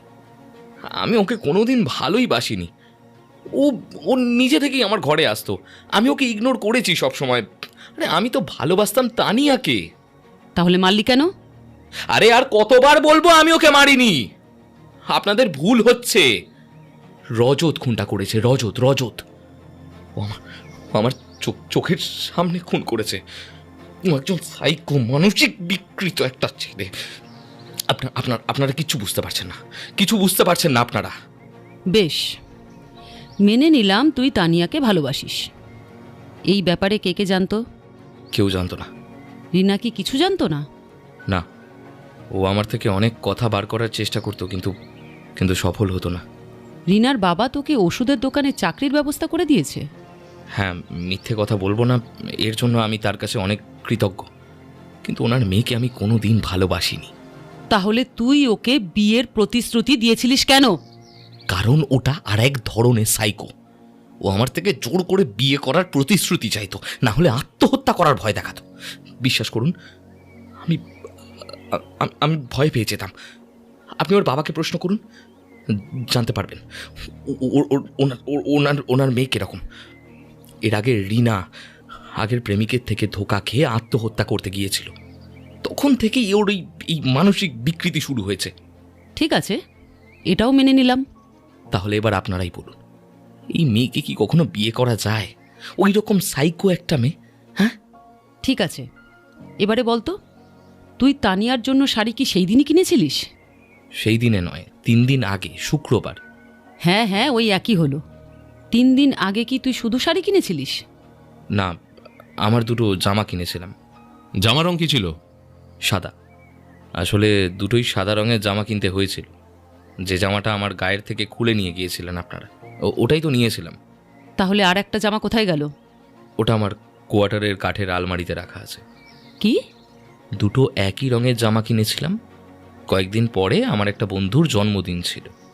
সেই বন্ধুটির সাদা রঙটা বেশ পছন্দ, আর আমারও সাদা রং মানে মন্দ লাগে না। তাই বাই 1 get 1 ফ্রিতে একটা অফার আমি ছাড়তে পারলাম না। আর আপনি দেখতে পারেন, ওই জামাটার সাইজও এক নয়, আলাদা। আপনি আমার বন্ধুর সাথেও কথা বলতে পারেন চাইলে, তাতে আমার কোনো সমস্যা নেই।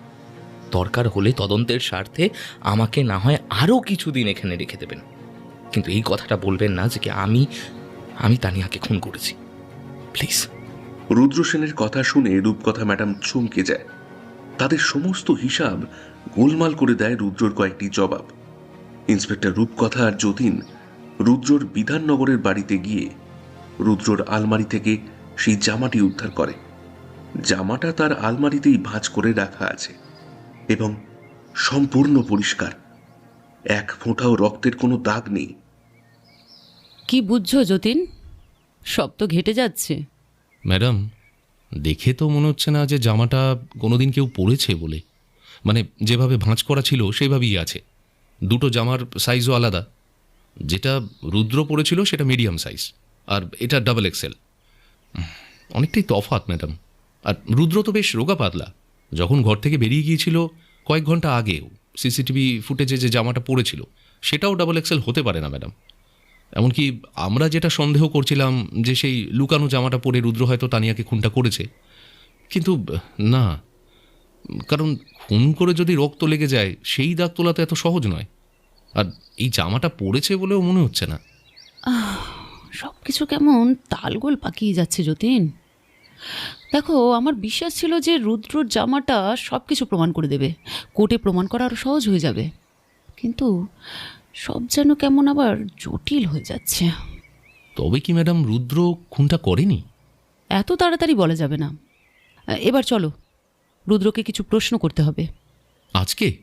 হ্যাঁ, তোমার তো আজকে ছুটি, তুমি বাড়ি যেতে পারো। না না ম্যাডাম, পুলিশকে সবসময় অন ডিউটি থাকতে হয়। আমি যাব। ইন্সপেক্টর রূপকথা আর সাব ইন্সপেক্টর যতীন ঘোষ থানায় গিয়ে রুদ্রকে আবার জেরা শুরু করে দেয়। সেই দিন যখন রজতবাবু ঘরে প্রবেশ করলো তখন ঠিক কি হয়েছিল? দরজাটা ভেতর থেকে বন্ধ ছিল। আমি আর তানিয়া দুজন ঘরে ছিলাম। হঠাৎ করেই বাইরে থেকে ঘন ঘন দরজা ধাক্কানোর শব্দে তানিয়া খুব ভয় পেয়ে যায়। এই শালি, দরজা খোল, দরজা খোল বলছি। ঘরে ফুর্তি হচ্ছে? হ্যাঁ, শয়তান নষ্ট মেয়ে, নোংরা মেয়ে কোথাকার। এই দরজা খোল। রুদ্র, এবার কি হবে? আমার ভীষণ ভয় লাগছে। কি হবে এবার? আহা, কিচ্ছু হবে না। আমি যতক্ষণ বেঁচে থাকবো কিছু হতে দেব না। আমি দরজাটা খুলছি, তুমি ভয় করো না। এখানে দাঁড়াও। না না না, তুমি যেও না। শোনো রুদ্র, আমার কথাটা শোনো, তুমি যেও না। আমি যেতে চাইছিলাম, আর তানিয়া আমায় কিছুতেই ছাড়তে চাইছিল না। তবুও আমি সাহস করে সেই দিকে যাই। কিছুটা এগিয়ে যাওয়ার পর রজত গায়ের জোর দিয়ে দরজাটা ভেঙে ফেলে। এই শালি লীলা খেলছো? হ্যাঁ, প্রেমলীলা? এবারে আমি রক্তলীলা আমি খেলবো, দেখ, তুই শুধু দেখতে থাক। তারপরে রজত আমার গলাটা টিপে ধরে। এমন সময় তানিয়া একটা ভুল করে ফেলে। তানিয়া একটা ফুলদানি নিয়ে রজতকে ছুঁড়ে মারতে চায়, কিন্তু ভুলবশত ফুলদানিটা আমার কপালে এসে লাগে। আমার মাথায় ওই ভারী ধাতুর ওই তৈরি ফুলদানিটা লাগায়। আমার তীব্র যন্ত্রণা নিয়ে আমি মাটিতে গড়িয়ে পড়ি। সেই যন্ত্রণা দেখে রজত পৈশাচিক আনন্দ পায় এবং ওই ফুলদানিটা নিজের হাতে তুলে নেয় সে। তারপরে তানিয়ার দিকে এগিয়ে যায়। আমার মাথায় এতটাই জোরে আঘাত লাগে আমি পরিষ্কারভাবে দেখতে পর্যন্ত পাচ্ছিলাম না। সব কিছু ঝাপসা লাগছিল, মাথা ঘুরছিল। তাতেও যা বুঝেছি, রজত তানিয়ার মাথায় বারবার আঘাত করে চলেছে সেই ফুলদানিটা দিয়ে। আমি কিচ্ছু করতে পারছিলাম না, কিচ্ছু করতে পারছিলাম।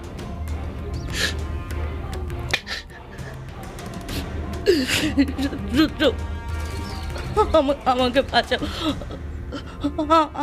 আমি বাঁচতে চাই। রুদ্র,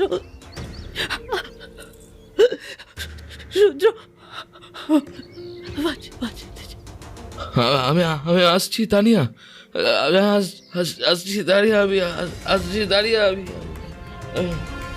রজত তানিয়ার মাথায় অনেকবার আঘাত করে। তানিয়া বাঁচার অনেকভাবে চেষ্টা করেছিল, কিন্তু পারেনি। আর আমি সেই দুর্ভাগা যে কিচ্ছু করতে পারিনি। আমি বুঝতে পারছি তানিয়া শেষ হয়ে যাচ্ছে আমার চোখের সামনে। সমস্যা হচ্ছে আমি চোখে দেখতে পর্যন্ত ঠিক করে পাচ্ছিলাম না। কোনো রকমে হামাগুড়ি দিয়ে তানিয়ার দিকে এগিয়ে যাওয়ার চেষ্টা করি। আমি তানিয়ার মৃত শরীরটাকে ছড়িয়ে ধরতেই রজত আমার মাথায় আঘাত করে।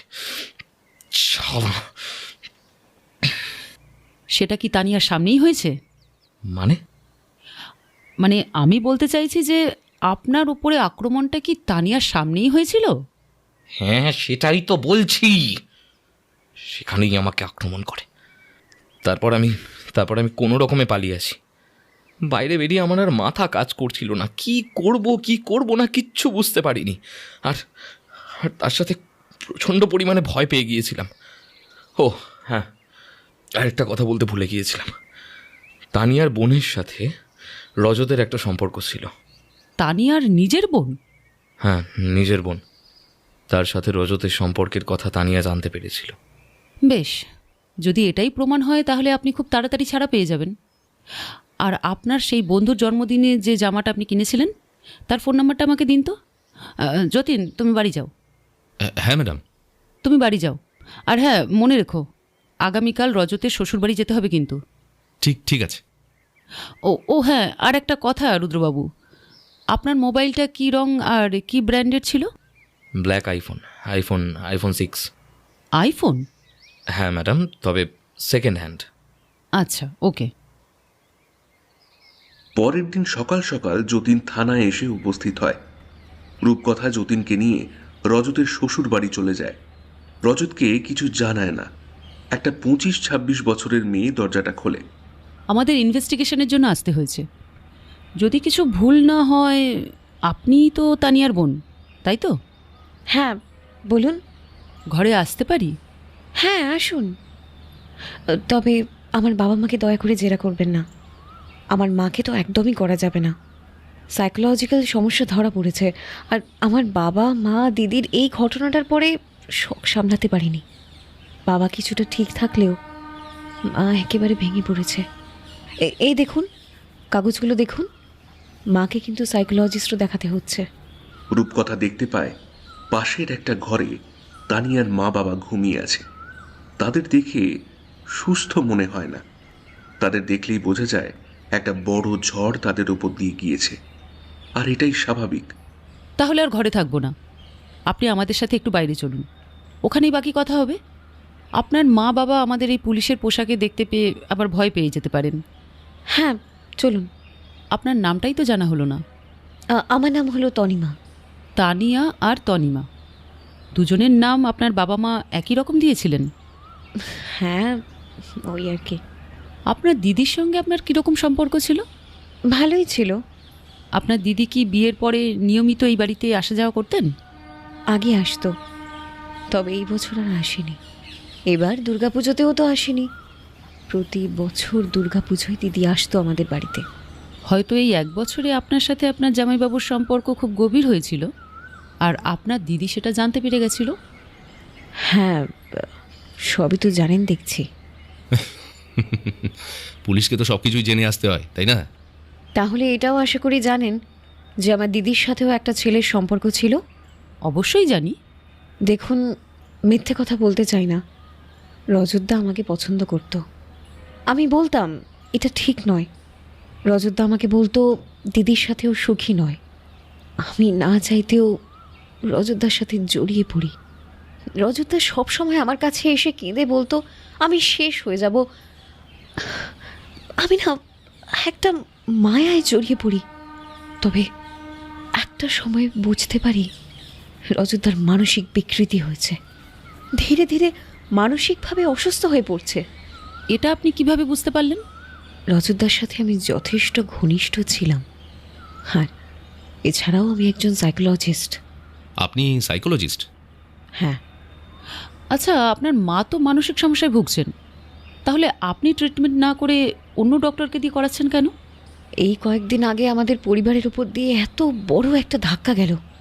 আমি এই অবস্থায় পারতাম না। আমার সেই মনোবল নেই। তাই আমার একজন বন্ধু মায়ের চিকিৎসা করছে। বেশ। আপনার দিদির সাথে রজতের তো বিয়ের আগের থেকেই সম্পর্ক ছিল, তাই তো? হ্যাঁ, কলেজ লাইফ থেকে। আমি তো ওই কলেজেই পড়তাম। ডিপার্টমেন্ট আলাদা, তবে কলেজটা একই ছিল। রজতদা ফিজিক্স, দিদি হিস্ট্রি, আর আমি সাইকোলজি। আমি দিদির থেকে মাত্র 1 বছরের ছোট। দিদি যখন সেকেন্ড ইয়ার, আমি তখন ফার্স্ট ইয়ারের ছাত্রী। আচ্ছা, আমরা তাহলে এখন আসি। আপনার সাথে হয়তো আবার দেখা করতে হবে। আমি সব রকমভাবে সহযোগিতা করতে প্রস্তুত আছি ম্যাডাম। আসছি। তাহলে কি বুঝলে যতীনবাবু? কেসটা বড্ড জটিল ম্যাডাম। জটিল। আমার সাথে থাকো, দেখবে এরকম আরও অনেক জটিল কেস দেখতে পাবে। আচ্ছা ম্যাডাম, রজত আর তানিয়ার সাথে তনিমা একই কলেজে পড়াশোনা করেছেন। তাহলে হয়তো রজত আর তনিমার গোপন সম্পর্কটা তখন থেকেই ছিল। মানে আমি নিশ্চিত হচ্ছি না, মানে একটা জাস্ট অনুমান করছি আর কি। হতেই পারে, না হওয়ার তো কিছু নেই। আচ্ছা, তাহলে যদি এটা ধরে নিই যে রজত তার স্ত্রীকে খুন করেছে, তাহলে কি তনিমার সাথে কোনোভাবে জড়িত থাকতে পারে? এখনও কিছু বলা যাবে না, অ্যাকচুয়ালি বলতে চাই না। তবে আমার মনে হয় তনিমা এই খুনের সাথে জড়িত নয়। আমার মন বলছে খুনের ভাবনাটা সম্ভবত রজতবাবুর নিজের ওই অসুস্থ মস্তিষ্ক থেকেই বেরিয়েছে। কিন্তু ম্যাডাম, অসুস্থ মাথায় এত নিখুঁতভাবে খুন করা, এটা কি পসিবল? আসলে কি জানো তো, খুনি যতই বুদ্ধিমান হোক না কেন, প্রতিটি খুনি একটা মানসিক রোগের প্রতীক। এটা আপনি ঠিকই বলেছেন ম্যাডাম। আচ্ছা, কটা বাজে? এক্স্যাক্ট সময়টা বলবো? তাছাড়া কি বলবে? আচ্ছা, তুমি কিভাবে পুলিশ হলে বলো তো? প্যাথেটিক। 4:25। আসলে আমার ঘড়িটা আবার 20 মিনিট ফাস্ট। এই দাঁড়াও, গাড়িটা থামো। এই রজতের বাড়ি যাবেন নাকি ম্যাডাম? কি মনে হচ্ছে? হ্যাঁ, কিন্তু বেশি কথা না বলে গাড়ি থেকে নামো। রজতবাবু, দরজাটা খুলুন, আমরা এসেছি। হ্যাঁ, আসুন। আবার কিছু প্রশ্ন করবেন নাকি? সে তো আমাদের করতেই হয়। আর যদি বিবাহ বহির্ভূত প্রেমের ব্যাপার হয় তাহলে তো প্রশ্ন না করে কি করে থাকি বলুন? আমার আবার এই ব্যাপারে দারুণ আগ্রহ, বুঝলেন? কি বলতে চাইছেন? মানে আমি তো কিছুই বুঝতে পারছেন না, তাই তো? বলবে, একটু ধৈর্য ধরুন। তনিমা আপনার কে হয়? তানিয়ার বোন, মানে আমার শালি। আচ্ছা, আপনি কি কোনোভাবে আমাকে সন্দেহ করছেন? না, মানে আপনার কি মনে হয় যে আমি আমার স্ত্রীকে খুন করব? আহা, এত উত্তেজিত হচ্ছেন কেন? না, আপনি কি বলতে চাইছেন? হ্যাঁ, এটা ঠিক যে আমার স্ত্রীর সাথে আমার সম্পর্ক ভালো ছিল না, কিন্তু তাই বলে আমি আমার স্ত্রীকে খুন করেছি, এটা আপনি ভাবলেন কি করে? আপনাকে আমি কখন বলেছি যে আপনি খুন করেছেন? একবারও কি বলেছি? না, আসলে আপনি বরং একটু জল খান, বুঝেছেন? রজত খুব ঘামতে থাকে। হঠাৎ করেই বেশ খানিকটা উত্তেজিত হয়ে যায়। জল খেয়ে নিজেকে একটু শান্ত করে। তার মুখে একটা চাপা ভয়ের ছবি ফুটে ওঠে। আচ্ছা, আপনি এত ঘামছেন কেন রজতবাবু? আমার আসলে ওই একটু হাই প্রেশার তো আমার, তাই আমি ঘেমে যাই। আপনি একটু রিল্যাক্স করুন, আমরা ততক্ষণ নয় আপনার ঘরগুলো একটু ঘুরে দেখি। কিছু মনে করবেন না, আসলে এটা তো আমাদের কাজ। যতীন, তুমি ওই ঘরগুলো দেখো তো, আমি এটা দেখছি। সারা ঘর খুঁজে সন্দেহ করার মতো কিছুই পাওয়া গেল না। তবে ঘরে কিছু না পাওয়া গেলেও বাড়ির বাথরুমে এমন কিছু পাওয়া যায়, সাব ইন্সপেক্টর যতীন চমকে যায়। ম্যাডাম, এদিকে একবার আসুন ম্যাডাম। কি হয়েছে যতীন? যতীন মুখে কোনো কথা বলে না, তবে তার আঙুলটা বাথরুমের কমোডের দিকে তাক করে। কি বোঝাতে চাইছে যতীন? রূপকথা কিছুই বুঝতে পারে না। রূপকথা এগিয়ে যায় সেই দিকে। বাথরুমের আলো এতটাই কম, ভালো করে দেখা যায় না। তাই রূপকথা নিজের মোবাইল পকেট থেকে বের করে ফোনের টর্চ লাইট জ্বালায়।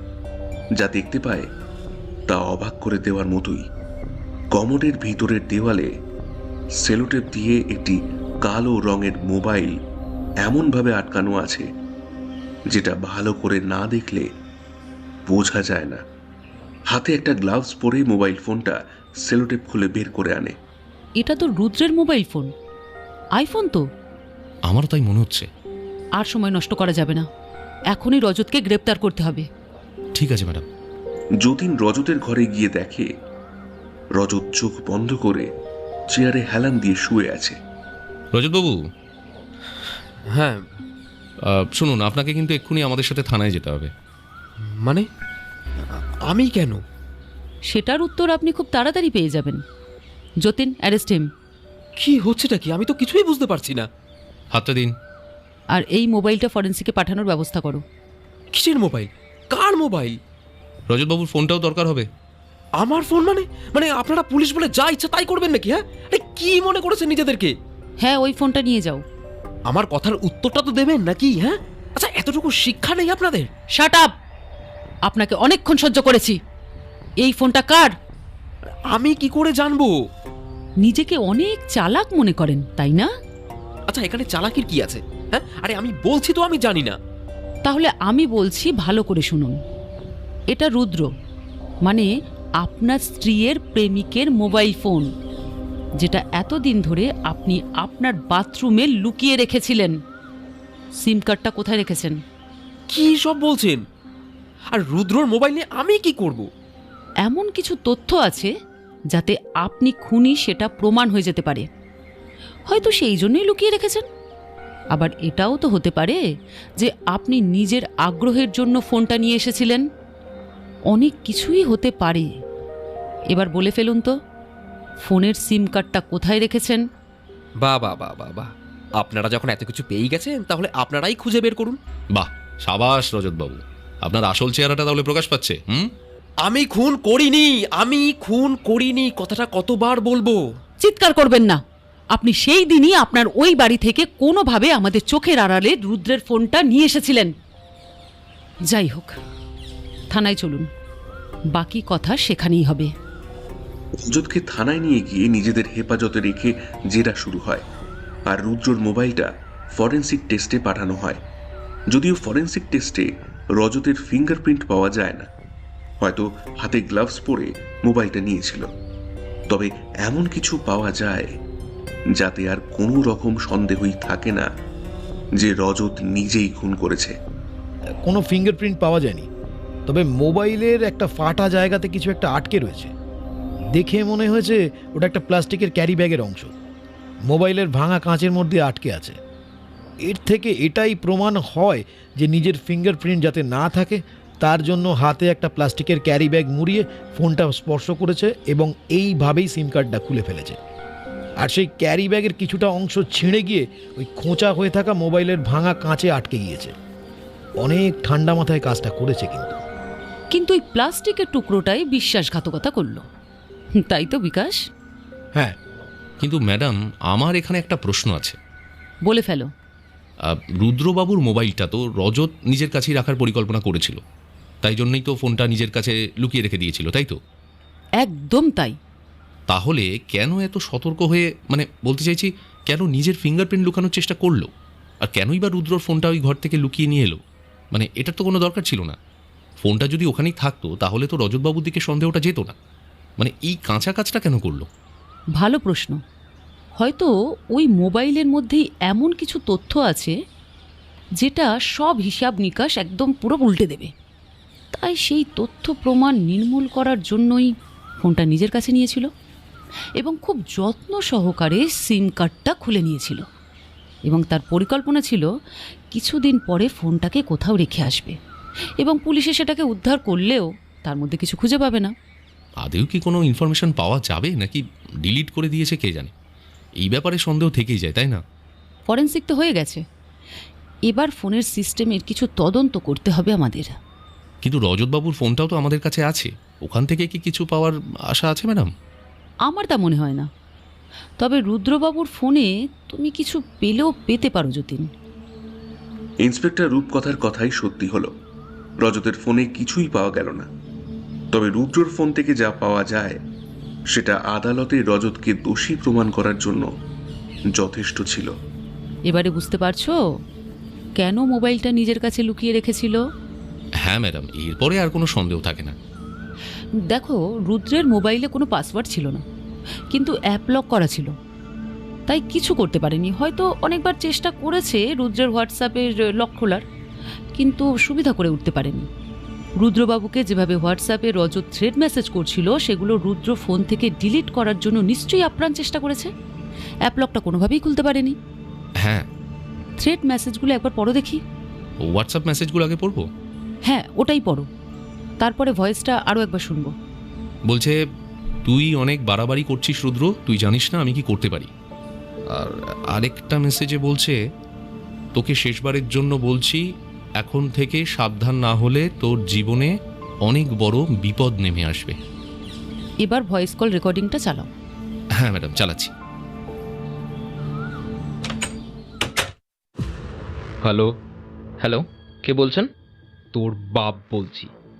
এটা কি ধরনের কথা বলছেন আপনি? তোর প্রেমিকার বৈধ স্বামী রজত বলছিলাম রে। কি দরকারে ফোন করেছেন সেটা বলুন। আর হ্যাঁ, আমার সঙ্গে না ভদ্রভাবে কথা বলবেন, ঠিক আছে? নাহলে ফোনটা কেটে দেবো আমি। তোর খুব তাড়া, তাই না? আচ্ছা, তানিয়াকে সামনে পেলে তো তোর এত তাড়া থাকে না? ভদ্রভাবে কথা বলুন। তোর কাছে ভদ্রতা দেখাতে গেলে আমি তো নিজেই নিজের কাছে ছোট হয়ে যাব রে। তুই আজকেও তানিয়ার সাথে দেখা করতে এসেছিস, হ্যাঁ? আর এরপর যদি আর একদিন আমার বাড়িতে আসিস তাহলে তোদের দুজনের গলা কেটে তোদেরকে খুন করে তোদের দুজনের মুন্ডু দুটো না আমি পুলিশের কাছে নিয়ে গিয়ে নিজে ধরা দেব। আমি কি করতে পারি আর না পারি তা তোর কোনো ধারণা নেই। তাই নাকি? দেখে নিস, আমি যা বলি তাই করি। এটা তো কোর্টে অনেক বড় একটা প্রমাণ। রজতবাবু যে কতটা ভায়োলেন্ট হতে পারে এটা না শুনলে তো বোঝাই যেত না। তা যা বলেছেন ম্যাডাম। দেখেছো যতীন, একটা মার্ডার কেসে কতগুলো রাস্তা থাকে। ওই অনেকটা ওই চতুষ্কোণের মতো, প্রতিটি কোণে এক একটা সরু রাস্তা, যার প্রতিটা কোণ অন্ধকার। সেটা দেখে বোঝার উপায়ই নেই।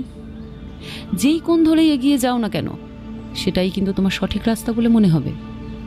কিন্তু সেই রাস্তা বাস্তবে অন্ধকার হলেও তদন্তের নেশা তোমাকে সেখানেই আলো দেখাবে, ওই ঠিক মরিচিকার মতো। এই হত্যা রহস্যটা অনেকটা একই রকম। আমরা তো প্রায় ধরেই নিয়েছিলাম যে রুদ্র খুনটা করেছে, মানে ওই ফরেন্সিক যেটা বলছে আর কি। রজতের ঘরে রুদ্রর মোবাইলটা না পাওয়া গেলে তো আসল সত্যিটা জানাই হতো না। বেশ কিছুদিন পুলিশের হেফাজতে থাকার পরে আদালতে তোলা হয় রজত আর রুদ্রকে। সেখানে বেশ কিছু তথ্য প্রমাণ তুলে ধরা হয়। কয়েক মাস ধরে আদালতে মামলা চলার পর আজ চূড়ান্ত শুনানির দিন। তবে কেউ হয়তো বুঝতেও পারেনি এই দিনটাই এক রোমহর্ষক মর্মান্তিক ঘটনার সাক্ষী হয়ে থেকে যাবে।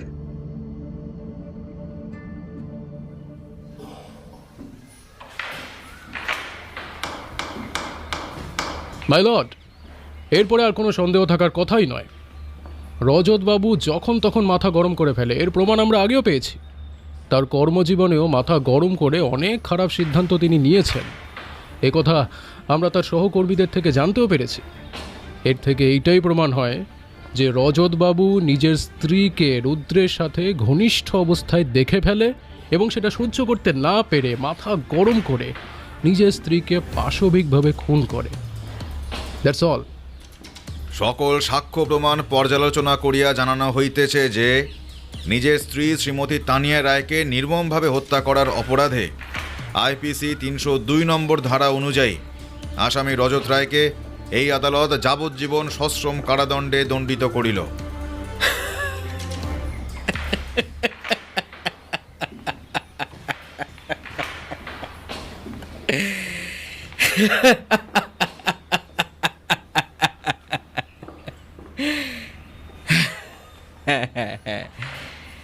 হ্যাঁ, আমি আমার স্ত্রীকে হত্যা করেছি। আমি খুন করেছি, বেশ করেছি। আচ্ছা, কিন্তু আমি আপনাদের কাছে তো ধরা দেব না। হ্যাঁ, কেন ধরা দেব? আমি তো আপনাদের কাছে ধরা দেব না। কথাটা বলেই একজন পুলিশ অফিসারের থেকে রিভলভার ছিনিয়ে নেয় সে। আদালতে তোলপাড় শুরু হয়ে যায়। আমি আপনাদের কাছে ধরা দেব না। এসব কি হচ্ছে? কি এই ওর হাত থেকে বন্দুক কেড়ে নাও, সর্বনাশ হয়ে যাবে। অফিসার, কি হচ্ছে এটা? দেখুন আপনি।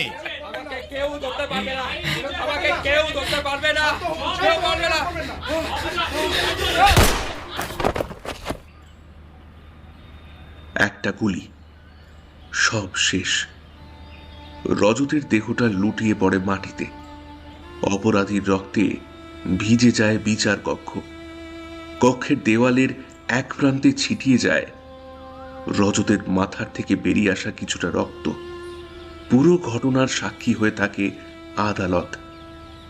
অবৈধ সম্পর্কে জড়ানোর অপরাধে রুদ্র সেনকে শাস্তি দেওয়া হয়।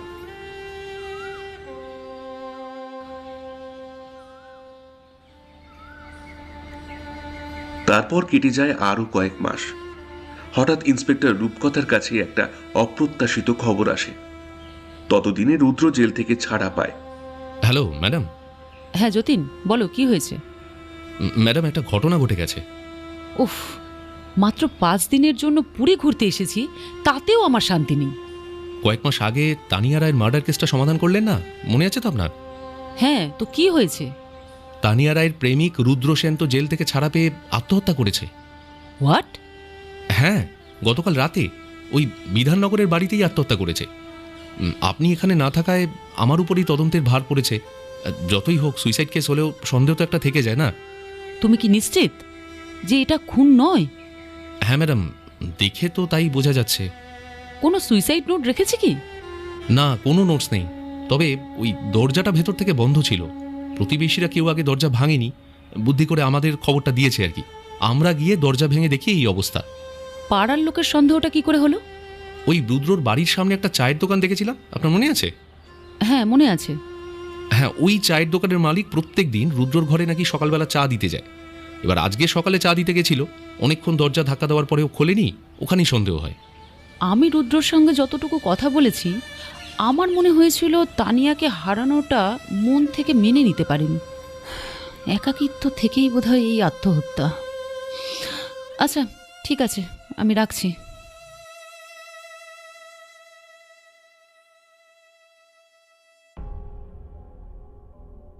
হ্যাঁ বলো রূপকথা দি। হ্যালো তনিমা। হ্যাঁ বলো, শুনতে পাচ্ছি। তোমার দিদির প্রেমিক গতকাল আত্মহত্যা করেছে। কি? কেন বিশ্বাস হচ্ছে না? এটা এটা কি বলছো? আমার তো হাত পা ঠান্ডা হয়ে যাচ্ছে গো। আমি তো ভেবেছিলাম রুদ্র সেনকে খুন করা হবে, কিন্তু বেচারা এইভাবে আত্মহত্যা করে নিল। ইস, আরে মজা করছো?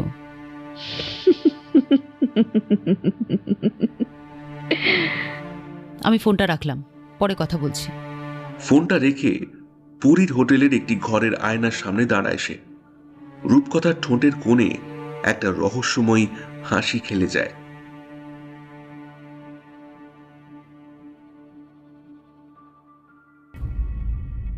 হ্যালো ম্যাডাম, ভালো আছেন? আমি রুদ্র বলছি। হ্যাঁ বলো। আসলে আমার কালকে কিছু টাকা লাগবে। কালকে সকাল 6:30টায় তো আমার ট্রেন আছে, রিজার্ভেশন করা আছে। তাহলে আজকে দিয়ে যাও। না না, আজকে কোনোভাবে সম্ভব নয়। আমি এখন বীরভূমে আমার এক আত্মীয়ের বাড়িতে এসেছি, ফিরতে রাত হয়ে যাবে। তারপরে আবার কালকে সকালে ট্রেন। আরে তাহলে অনলাইনে টাকা দাও। আমি কতবার বলবো এই টাকা অনলাইনে দেব না, হাতেই টাকা দেব। কত টাকা লাগবে?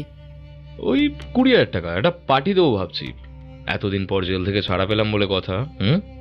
পার্টির জন্য? এই কয়েক মাস আগেই জেলে যাওয়ার আগেই তোমাকে 1 লাখ টাকা দিলাম। এইভাবে বারবার টাকা চাইতে পারো না তুমি।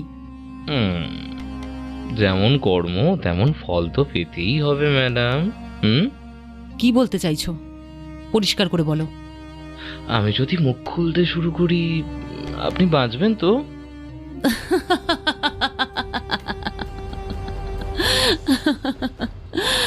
আমি মরলে যে তুমিও বাঁচবে না রুদ্র সেন, কারণ তানিয়াকে খুন তুমি নিজের হাতে করেছো। আমি কোনোভাবে বুদ্ধি করে তো বেরিয়ে যাব, কিন্তু তোমার কি হবে রুদ্র? আমি যদি মনে করতাম তাহলে রজতের বাথরুমে তোমার মোবাইলটা না রেখে তোমাকেই খুনি হিসাবে তুলে ধরতে পারতাম। ঠিক আছে, আমি কালকে ট্রেনের টিকিট ক্যান্সেল করে তোমার টাকা দিয়ে আসবো, তবে রাতের দিকে যাব। ঠিক আছে।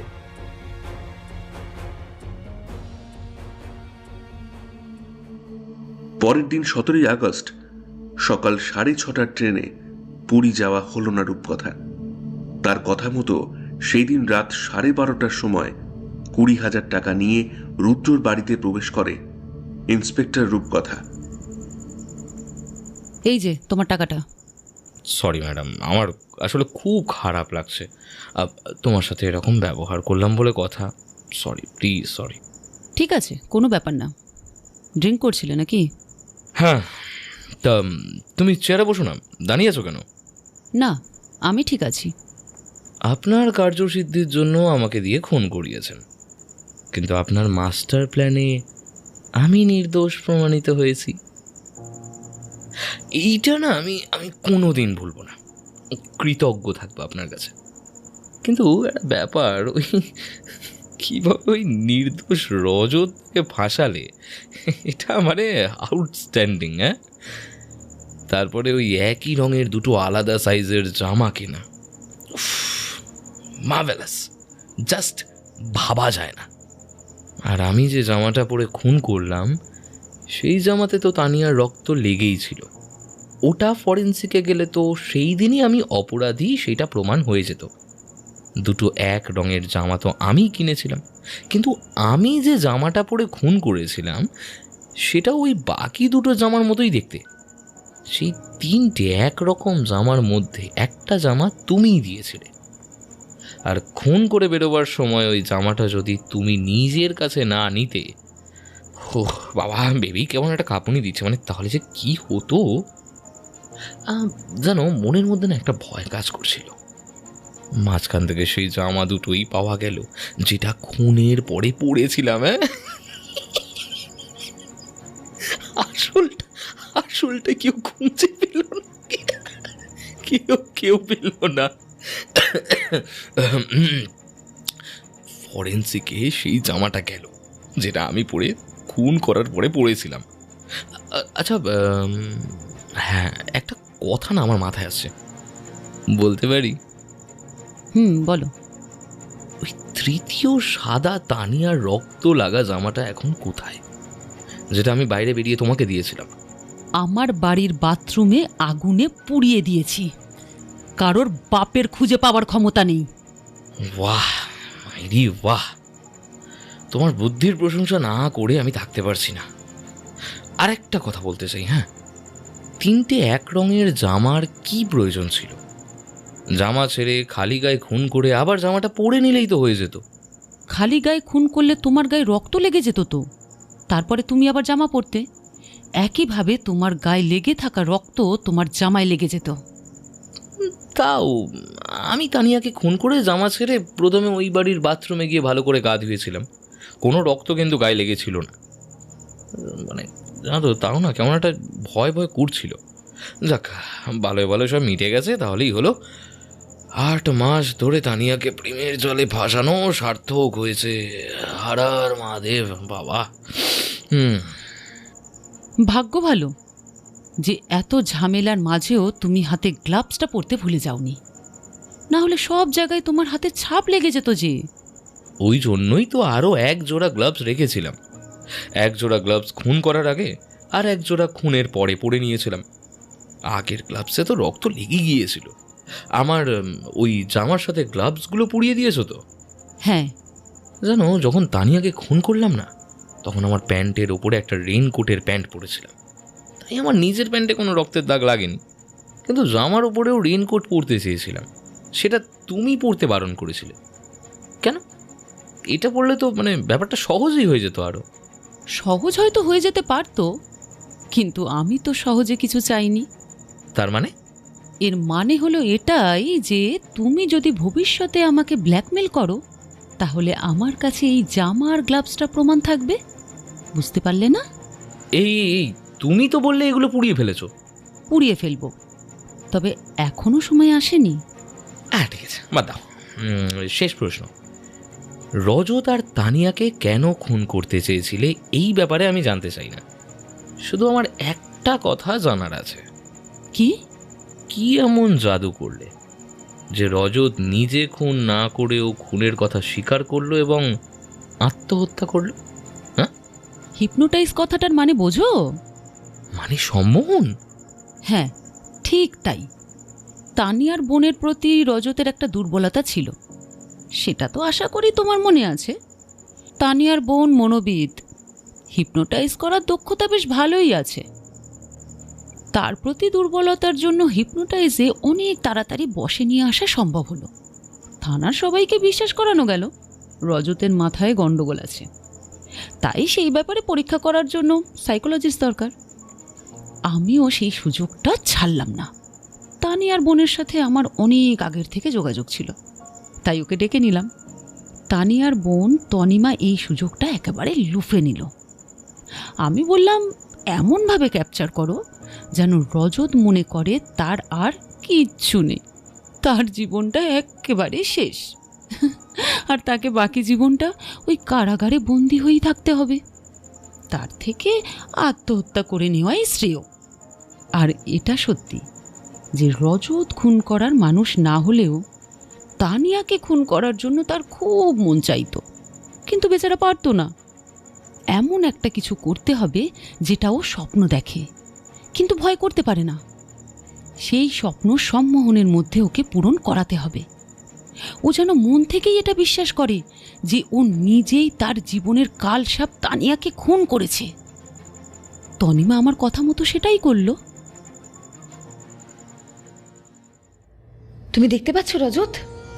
ওই দেখো, তোমার জীবনের সব থেকে বড় বাধা তানিয়া তোমার পথ আটকে বসে আছে।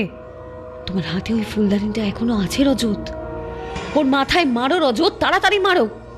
ওকে মারলেই তো তোমার সামনের পথ পরিষ্কার হয়ে যাবে। আমি আমি আমি মেরেছি, এবার শুধু এগিয়ে যাব। আরো আরো এগিয়ে আসো। দেখো কি সুন্দর আকাশ, কত পাখি উড়ছে। আরো আরো এগিয়ে যাও। তুমি তোমার স্ত্রীকে খুন করেছো রজত। তুমি কি জানো তোমার আনন্দ হচ্ছে রজত? হ্যাঁ, কিন্তু তোমাকে তো ওরা ধরে নিয়ে চলে যাবে। কিভাবে এই পথ এগিয়ে যাবে আর কিভাবে এই সৌন্দর্য অনুভব করবে রজত? ওরা যে তোমাকে অন্ধকার ঘরে বন্দি করে রাখবে। ওরা আসছে রজত, ওরা আসছে। না না না না, আমি শুধু এই পথ ধরেই হাঁটতে চাই। সারাক্ষণ সারাক্ষণ এই পথ ধরেই চলতে চাই। না না না, আমি বন্দি হব না, আমি বন্দি হব না। ওরা তোমাকে বন্দি করলেও নিজেকে মুক্ত করতে পারবে না, আবার ফিরেও আসতে পারবে না এই রামধনুর দেশে। এই দেশ তোমার জন্য অপেক্ষা করবে। আসবো আসবো। তবে আসার উপায় কি? ওরা তোমাকে বন্দি করার আগে নিজেকে মুক্ত করতে হবে। দেখো, ওরা তোমায় একজন বিচারের রাজার কাছে নিয়ে যাবে। তোমাকে তোমার স্ত্রীকে শেষ করার অপরাধে তোমাকে শাস্তি দিতে চাইবে।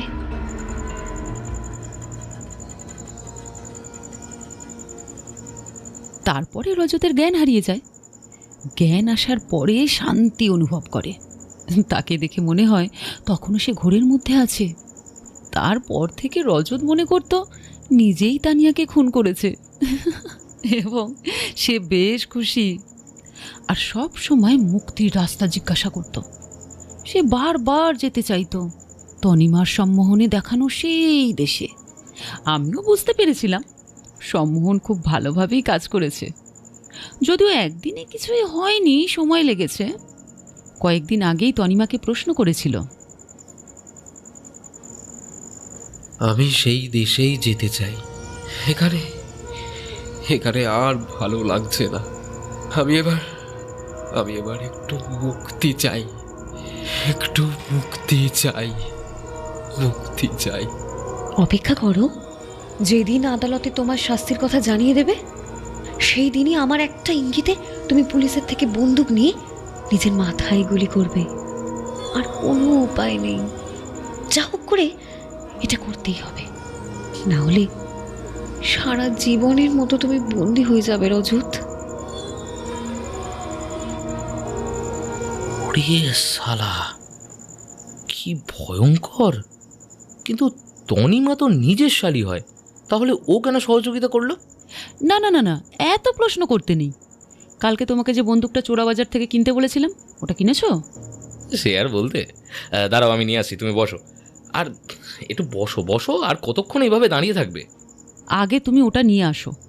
রুদ্র পাশের ঘর থেকে বন্দুকটা নিয়ে টেবিলে রাখে। তুমি চেয়ারে বসো। হ্যাঁ, একটা ম্যাজিক হবে। ম্যাজিক? এই বন্দুক তো ফুল লোডেড করে দেয়। আচ্ছা, চটপট গুলিগুলো বের করে ফেলো দেখি। এ গুলি বের করে কি হবে? আরে গুলিগুলো বের করোই না, তারপরে বলছি। রুদ্র বন্দুক থেকে গুলি বের করে টেবিলের ওপরে রাখে। সব গুলি বের করে নিয়েছো তো? বেশ, এবার আর কোনো সমস্যা নেই। আচ্ছা, ঝটপট চোখটা বন্ধ করে ফেলো তো। কেন? তোমাকে একটা জিনিস শেখাবো। কি জিনিস? আগে বলে দিলে মজাটাই তো নষ্ট হয়ে যাবে। আচ্ছা ঠিক আছে, আমি চোখ বন্ধ করছি। রুদ্র চোখ বন্ধ করার পর রূপকথা হাতে খুব দ্রুত গ্লাভস পরে নেয় এবং তারপরে বন্দুকটা নিজের হাতে তুলে নিয়ে টেবিল থেকে একটা গুলি নিয়ে বন্দুকে পুরে দেয়। এতটাই দ্রুততার সাথে এবং সূক্ষ্মভাবে করা হয়, রুদ্র কিছুই বুঝতে পারে না। রুদ্র গুলিগুলো নিজের হাতে খোলে এবং স্বাভাবিকভাবেই বন্দুক সহ প্রত্যেকটি গুলিতে রুদ্র হাতের ছাপ পড়বে, এটাই স্বাভাবিক। তাকাবে না কিন্তু। এই বন্দুকটা এবার নিজের হাতে তুলে নাও। শুরু হয় মারণ সম্মোহন প্রক্রিয়া। বেশ কিছুক্ষণের মধ্যে সেই মারণ সম্মোহনের শিকার হয় রুদ্র। মেধাবী সাইকোলজির ছাত্রী রূপকথা যে সম্মোহন বিদ্যায় পারদর্শী, সেই ব্যাপারে তনিমা ছাড়া আর কেউ জানে না। কারণ একসময় তনিমাকে সাইকোলজিতে যে পারদর্শী করেছে তার নামই রূপকথা। এত কথার মাঝেই আরও এগিয়ে যায় সম্মোহন প্রক্রিয়া। রূপকথা এগিয়ে চলে তার আরও একটি কার্যের সফলতার দিকে। এখন রুদ্র সেন সম্পূর্ণভাবে রূপকথার নিয়ন্ত্রণে চলে গিয়েছে, যেখান থেকে আর ফিরে আসা যায় না। রুদ্র মদ্যপ অবস্থায় থাকার কারণে রূপকথার সেই রকম কোনো সমস্যা হয় না। মনে হয় না? একবারও কি মনে হয়নি? এত পাপের মধ্যেও যদি একটু মুক্তি বাতাস পাই, পাপের ঘরা যে পূর্ণ হয়েছে। আর কত যে তোমাকে দিয়ে এত পাপ করালো, একবার মনে হয়নি তাকে নির্মূল করে দেই? বারবার মনে হয়েছে। কিন্তু সে কোথায় আছে জানো? সে তো তোমার মাথার ভেতরে বসে আছে। তোমার হাতের অস্ত্রটা তোমার মাথায় ধীরে ধীরে রাখো, তাকে অনুভব করো। সে তোমায় কখনো শান্তিময় জীবন উপভোগ করতে দেবে না। তাকে শেষ করে দাও, তোমার অস্ত্র ব্যবহার করো।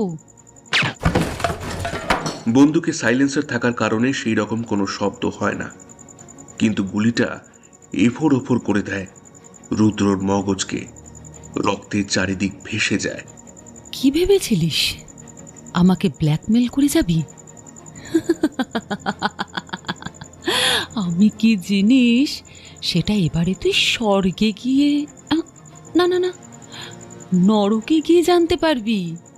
তুই ডালে ডালে চললে আমি পাতায় পাতায় চলি, আর তুই যদি পাতায় পাতায় চলিস আমি শিরায় শিরায়। তুই কি ভেবেছিলিস তুই আমার কথাগুলো টেপ রেকর্ড করে নিবি আর আমি কিছুই বুঝতে পারবো না? আমার সাথে বেশি চালাকি করলে ফল ভালো হবে না। তোর এটা বোঝা উচিত ছিল। তুই ভাবলি রেকর্ডিং করে আমাকে নিজের নিয়ন্ত্রণে রাখবি। নে নে নে, এবারে নরকে গিয়ে যত ইচ্ছে রেকর্ডিং কর। তোর ভাবনা যেখানে গিয়ে শেষ হয়, সেখান থেকে আমার ভাবনা শুরু হয়। টাটা।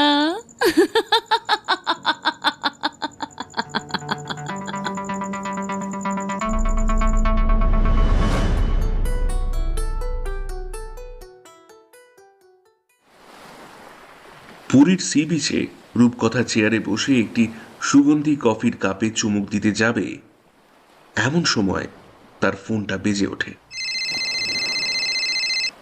হ্যাঁ তনিমা, বলো।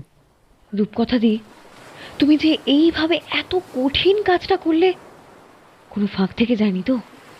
দেখো, তাহলে কিন্তু আমরা সবাই ফেঁসে যাব। আরে তুমি নিশ্চিন্তে থাকো, কোনো ভয় নেই। যদি ফরেনসিক টেস্ট হয় তখন কি হবে?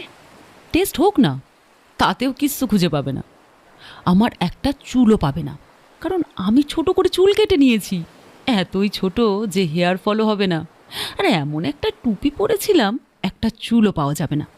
আর রুদ্রর বাড়ির সামনে দিয়ে বাড়িতে ঢুকিনি, কারণ ওটা বড় রাস্তা, সিসি ক্যামেরা লাগানো আছে। তাই পেছনের গলির রাস্তা দিয়ে গিয়েছি, কোনো চিহ্ন পাবে না। এমনকি বাড়িতে ঢুকে কোথাও স্পর্শও করিনি, ইভেন কোথাও বসিও নি। কিন্তু পায়ের দাগ? তুমি কি মনে করো আমি এত কাঁচা কাজ করব? আরে রুদ্র প্রতিদিন যে সময় ড্রিঙ্ক করে, আমি সেই সময় ওর ঘরে গিয়েছিলাম। খালি পায়ে ঘরে ঢুকিনি, জুতো পরে গিয়েছিলাম। তাই ফুটপ্রিন্ট পাওয়ার সম্ভাবনা একেবারে নেই। আর জুতোটা পরেছিলাম সেটাও আবার 2 সাইজ বড়, কারণ যদি জুতোর ফুটপ্রিন্ট খুঁজেও পায় তাহলে সেই হিসাব তো ওরা মেলাতে পারবে না। আর রুদ্রকে যে টাকাগুলো দিয়েছিলে, ওগুলো কি করে নিলে? আমি ভালো করেই জানতাম রুদ্র ওই টাকাগুলো ব্যাংকে রাখবে না, ওর বাড়ির লকারে টাকা থাকতো। আমি বেশ কিছুদিন ধরে ওকে অনেক প্রশ্ন করে করে লকারের চাবি কোথায় রাখে সেটা জেনে নিয়েছিলাম, যেটা রুদ্রর ঘরেরই একটা বিশেষ জায়গায় থাকতো। আমি হাতে গ্লাভস পরে সেই চাবি দিয়ে টাকাগুলো বের করে আবার একইভাবে লকার বন্ধ করে চাবিটা রেখে দিলাম। আর হাতে গ্লাভস পরে তবেই টাচ করেছি। আর সাইলেন্সার বন্দুক কেনার ঠিকানাটা আমি রুদ্রকে বলে দিয়েছিলাম। রুদ্র নিজে সেটা কিনে নিয়ে এসেছে। পুলিশ হয়তো এই ব্যাপারে জানার আগ্রহ প্রকাশ করবে, কিভাবে আর কোথা থেকে এই বন্দুক এলো। কিন্তু এখানে কোনোভাবে আমার আর তোমার নাম জড়াবে না। সব কিছু একদম ঠান্ডা মাথায় করেছি। সব কাজ হয়ে যাওয়ার পরে যে বাইরে থেকে দরজা বন্ধ করলে, এখানেই তো পুলিশের সন্দেহ হবে। কারণ যে আত্মহত্যা করবে সে তো তার ঘর ভেতর থেকে বন্ধ করবে। তোমাকে কে বলল যে বাইরে থেকে বন্ধ করেছে? মানে দরজা খুলেই চলে এসেছো? দরজা ভেতর থেকেই বন্ধ করা হয়েছে। এটা কিভাবে সম্ভব? প্রথমে একটা সুতো নিলাম, তারপর সুতোটা দরজার ভেতরে ছিটকিনিতে বসালাম, তারপরে বাইরে বেরিয়ে দরজাটা বন্ধ করে দিলাম। তখনও সুতোটা আমার হাতেই। ভিতরের ছিটকানি বরাবর ধরলাম, তারপরে বাইরে থেকে সুতোটির 2 দিক ধরে টানলাম। সুতোর টানে ভিতরের ছিটকানি বন্ধ হয়ে গেল। তারপরে সুতোর 2 দিক ধরে আবার জোরে টানলাম। সুতোটা দুভাগে ছিঁড়ে গিয়ে আমার হাতে চলে এলো। এটা করার জন্য আমাকে বাড়িতে অনেক ট্রেনিং নিতে হয়েছে। তুমি জিনিয়াস। আর রুদ্রর মোবাইলটা কি হলো? ওটাতে তো তুমি অনেক কথা বলেছো, অনেকবার ফোনও করেছো। আরে ওর ফোনে তো আমি ফোনই করতাম না। আমি রুদ্রকে একটা সস্তার ফোন কিনে দিয়েছিলাম। ওটা কোনো মাল্টিমিডিয়া ফোনই নয়, এমনকি ওই ফোনের সিম কার্ডটাও আমার নিজেরই ছিল। এছাড়াও আমি চোরাবাজার থেকে একটা চুরি করা ফোন কিনে সেই ফোন থেকে রুদ্রকে ফোন করতাম। সেই ফোনের কোনো বিলও তো নেই। সেই ফোনগুলো এখন কোথায়? আমি যেই ফোন থেকে রুদ্রকে ফোন করতাম আর আমি ফোন করলে রুদ্র যেটা ধরতো, 2 মোবাইলই এখন পুরীর মাছ সাগরে তলিয়ে গেছে। আচ্ছা, তুমি তো বললে তুমি রুদ্রর বাড়ি গিয়েছো, তার কোনো প্রমাণ নেই। কিন্তু তোমার পুরী যাওয়ার ট্রেন ছিল সকাল 6:30টায়। তুমি তো টিকিট বাতিল করে পরের দিনে গেলে। প্রথমেই বলছি, টিকিট বাতিল করিনি। আচ্ছা, মানে ওই সিটটা ফাঁকা গেছে, তাই তো? না না, ফাঁকা যায়নি। ওই সিটে সকাল 6:30টায় আমি গেছি। আর রুদ্র খুন হয়েছে সেই দিন রাত 12টার সময়। এটা কি করে সম্ভব? ওই টিকিটে গিয়েছিল অন্য একজন, যার উচ্চতা ও চেহারা অনেকটাই আমার মতো। আমাদের জীবনে অনেক মানুষের সঙ্গেই তো পরিচয় হয়। আমার এক বন্ধু আছে, তার নাম হলো অধীর পাল। খুব প্রতিভাবান একজন মেকআপ আর্টিস্ট। সে মেকআপ দিয়ে নাক, চোখ, মুখ একেবারে আমূল পরিবর্তন করে দিতে পারে, ব্যাস কয়েক ঘন্টার মধ্যে। আমার এক বান্ধবীকে তার কাছে নিয়ে গিয়েছিলাম। সে আমার খুবই বিশ্বস্ত। সেই বান্ধবীর শরীরের গঠন, উচ্চতা, এমনকি গায়ের রঙও একই রকম, একদম আমার মতো, শুধু মুখটা আলাদা। তাই অধীরকে দিয়ে ওর মুখে এমন মেকআপ করালাম যা দেখে আমি নিজেই চমকে গেছি।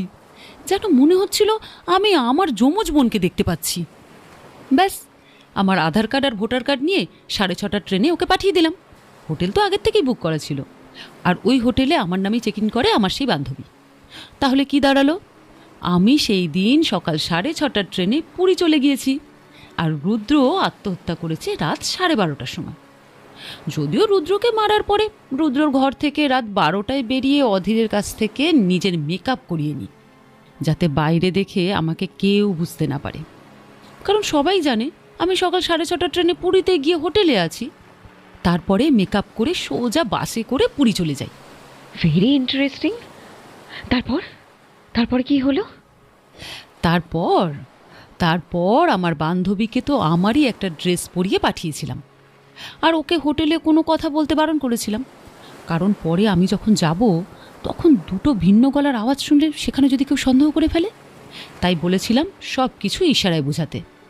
আমিও এখানে আসার পরে কোনো কথা বলিনি, ইশারাতেই বুঝিয়েছি। তাছাড়া ওই হোটেলে কিছু খাবার অর্ডার করিনি, বাইরে থেকে খেয়ে নিয়েছিলাম তো। তারপরে কি হলো সেটা আগে বলো। এখানে এসেই একটা ফাঁকা জায়গা দেখে বান্ধবীর সাথে দেখা করলাম। একটা জঙ্গলের মতন জায়গা ছিল সেখানেই। তখনও ওর মেকআপ আগের মতোই ছিল। ওর মেকআপটা তুলে ওকে স্বাভাবিক করলাম, ড্রেসটাও বদলে নিলাম।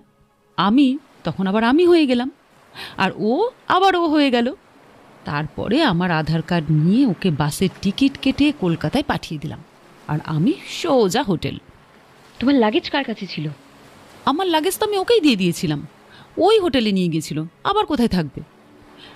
তবে আমি রুদ্রকে মারতে চাইতাম না, ও এত বাড়াবাড়ি শুরু করেছিল যে আমার আর কিচ্ছু করার ছিল না। লোভ মানুষকে কোথায় টেনে নিয়ে যায় এটা তার অনেক বড় প্রমাণ। আমাদের আসল উদ্দেশ্য সফল হয়েছে। রজত আর তোর দিদির তানিয়াকে আমরা শেষ করে দিয়েছি। হ্যাঁ, আমরা আজ সফল। সেই সময়ের কোর্টের কেসে সেই অসহায় মেয়েটা যে একটা বিচারের জন্য লড়াই করেছিল, সেই রূপশ্রীকে ওরা কেউ চিনতে পারেনি, আর কেউ চিনতে পারবেই বা কি করে? রূপশ্রী তো নাম বদল করে রূপকথা হয়ে গিয়েছে। সেই দিনের সেই অসহায় মেয়েটা তো আর সব কিছু বদলে ফেলেছে। নিজেকে গ্রুম করে, নিজের লাইফস্টাইল পরিবর্তন করে সেই গ্রামের মেয়েটা যে আজ রূপকথা, সেটা কেউ ভাবতেও পারে না। নিজের পরিচয়পত্র সম্পূর্ণভাবে বদলে ফেলেছিলাম। পুলিশে চাকরি করার সময় সব থেকে বড় উদ্দেশ্য ছিল অপরাধীদের শাস্তি দেওয়া। হ্যাঁ, অপরাধীরা চরম শাস্তি পেয়েছে। যে আইনের ফাঁক ওদের একদিন বাঁচিয়ে দিয়েছিল, আজ এই আইনের ফাঁক ওদের বধ করল। যাদবপুর বিশ্ববিদ্যালয়ে সেই জাস্টিস না পাওয়া মেধাবী ছেলেটার আত্মা শান্তি পেল। দিদিভাই, তুমি পেরেছো। দিদিভাই, তুমি পেরেছো। তোমার ভাইয়ের অপরাধীরা শাস্তি পেয়েছে। আমার ভালোবাসা, আমার প্রীতমের ওপর যে নির্মম অত্যাচার হয়েছে তার বিচার হয়েছে। এর জন্য তোমার নিজের অনেক কৃতিত্ব আছে তো অনিমা। তুমি না থাকলে আমি এই অপরাধীদের কথা জানতেই পারতাম না। সেই দিন ভাই, এই বিচার না পাওয়ার এই অসহায় মেয়েটার পাশে যদি তুমি না দাঁড়াতে, তাহলে আমি কিছুই করতে পারতাম না। একা আমার পক্ষে সম্ভব ছিল না। তোমার নিজের দিদি অপরাধী জেনেও তুমি আমাকে সাহায্য করেছো। তোমাকে আমি কোনো দিনও ভুলতে পারবো না তনিমা। কালকে তো প্রীতমের জন্মদিন। হ্যাঁ, অপরাধীদের নিধনই ওর জন্মদিনের সব থেকে বড় উপহার। আচ্ছা, শুনলাম তুমি নাকি বিয়ে করতে চাও না? এই জীবনে প্রীতমকে ছাড়া আর কাউকে সেই জায়গা দেওয়া সম্ভবই নয়। ফোনটা রাখছি দিদিভাই, তুমি সাবধানে ফিরে এসো, দেখা হবে। ফোনটা রেখে রূপকথা সমুদ্রের আরও কাছে চলে যায়। কখন যে বিকেল গড়িয়ে সন্ধ্যা হয়ে গেছে বুঝতে পারেনি। সমুদ্রের ঢেউ এসে রূপকথার পা ভিজিয়ে দেয়। দিদিকে খুব শ্রদ্ধা করত প্রীতম। জন্ম থেকে মা বাবাকে না পাওয়ায় দিদিকেই মায়ের জায়গায় বসিয়েছিল ছেলেটা। ছোটবেলায় নিজের হাতে দিদির পা ধুইয়ে দিত। আজ সমুদ্রের ঢেউ রূপকথার পা ভিজিয়ে দিয়ে জানান দিচ্ছে সে আছে। সে প্রত্যেকটি অনুভূতি ও আবেগে মিলেমিশে একাকার হয়ে আছে। রূপকথা তার পকেট থেকে প্রীতমের একটা ছবি বের করে। রূপকথার ঠোঁটে আবেগী হাসি ভরে উঠলেও চোখ থেকে অশ্রুধারা নেমে আসে। ভাই, তুই কেমন আছিস ভাই? আমার সোনা ভাই, যে আমাকে ছাড়া একটা দিনও ভাবতে পারতো না, সে কেমন করে আমাকে ছাড়া আছে? যে সব সময় বলতো, দিদি তুমি না খাইয়ে দিলে আমি ভাত খাবো না, সে কি করে আমাকে ছাড়া থাকে? আমি জানি তুই অনেক কষ্টে আছিস। আমি রোজ ঘুম পাড়িয়ে না দিলে তোর ঘুম আসতো না ভাই। কি করে সেই দিন ঘুমের দেশে চলে যেতে পারলি? একবারও তোর দিদির কথা তোর মনে হলো না? হ্যাঁ, তোকে সেই দিন কতবার ডাকলাম, কিছুতেই উঠলি না। যে রক্ত দেখে ভয় পেয়ে চিৎকার করে উঠতো, সেই দিন ছাদ থেকে পড়ে তোর মাথা থেকে এত রক্ত বেরোলো, তবুও একবারও উঠলি না। তোকে যখন পোড়াতে নিয়ে গেল, আমি আমি সবাইকে চিৎকার করে বলেছিলাম, আমার ভাইকে আমার কাছে দিয়ে দাও, ও আগুন খুব ভয় পায়, ওকে পুড়িও না, ওকে পুড়িও না, ওর খুব কষ্ট হবে, ওকে ছেড়ে দাও। কিন্তু কিন্তু কেউ আমার কথাগুলো শুনলো না ভাই, কেউ শুনলো না। তাই তাই হয়তো তোর খুব রাগ হয়েছে আমার উপর, তাই না? তাই না ভাই? আমার কাছে ফিরে আয় না রে। আমি তোকে ভাত খাইয়ে দেব, চুল আঁচড়ে দেব, ঘুম পাড়িয়ে দেব। একবার আমার কোলে ফিরে আয় না সোনা। একবার এসে দেখ, তোর যারা পাশবিক অত্যাচার করে, র্যাগিং করে কলেজের ছাদ থেকে ফেলে দিয়েছিল, আমি কিভাবে সেই দুজনকে শেষ করে দিয়েছি তোর জন্য তো এইটুকুই করতে পেরেছি।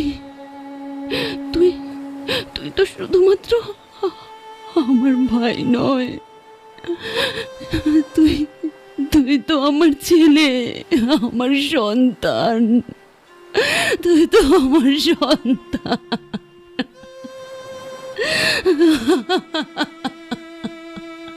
কথাগুলো বলতে বলতে গলা ধরে আসে। এতক্ষণ কোনোভাবে নিজের আবেগ নিয়ন্ত্রণে রাখলেও অবশেষে তার বাঁধ ভেঙে যায়। অঝরে কেঁদে ফেলে রূপকথা। তার চোখের নোনা জল মিশে যায় সমুদ্রের নোনা জলে। আজ সত্যি শান্তি পেয়েছে প্রীতমের আত্মা। এই প্রীতমের মতো হাজারো প্রীতম কোনো না কোনো জায়গায় কোনো বিকৃত মানসিকতা পূর্ণ জানোয়ারের কাছে কোনো শিক্ষা প্রতিষ্ঠানে অত্যাচারিত হচ্ছে। হয়তো সবার প্রতিবাদ করার ভাষাটা জানা নেই। এইভাবে শেষ হয়ে যাচ্ছে হাজার হাজার মেধা। আর কত সহজে এই রাজনীতির বলে ছাড় পেয়ে যাবে এই রজত আর তানিয়ার মতো জানোয়ার। একটা কবিতা খুব মনে পড়ছে, আদর্শ ছেলে আমাদের দেশে হবে সেই ছেলে কবে, কথায় না বড় হয়ে কাজে বড় হবে। কিন্তু কাজে তখনই বড় হবে যখন আমরা তাদের অন্তত বেঁচে থাকার সুযোগ দেব। ভারতবর্ষে এই বছরে 500-র বেশি নিরীহ ছাত্রছাত্রী র্যাগিংয়ের শিকার হয়েছে। প্রতিটি রাজ্যে এই বিকৃত মানসিকতার জানোয়ারদের রুখে দিতে হলে অবশ্যই প্রশাসনকে কঠোর ব্যবস্থা নিতে হবে। সুশাসন অত্যন্ত প্রয়োজনীয়। আর রক্ষকই যদি ভক্ষক হয় তবে বারবার রণচণ্ডী হয়ে ভিন্ন রূপে ফিরে আসবে রূপকথারা। এইভাবেই চলতে থাকবে রক্তের খেলা।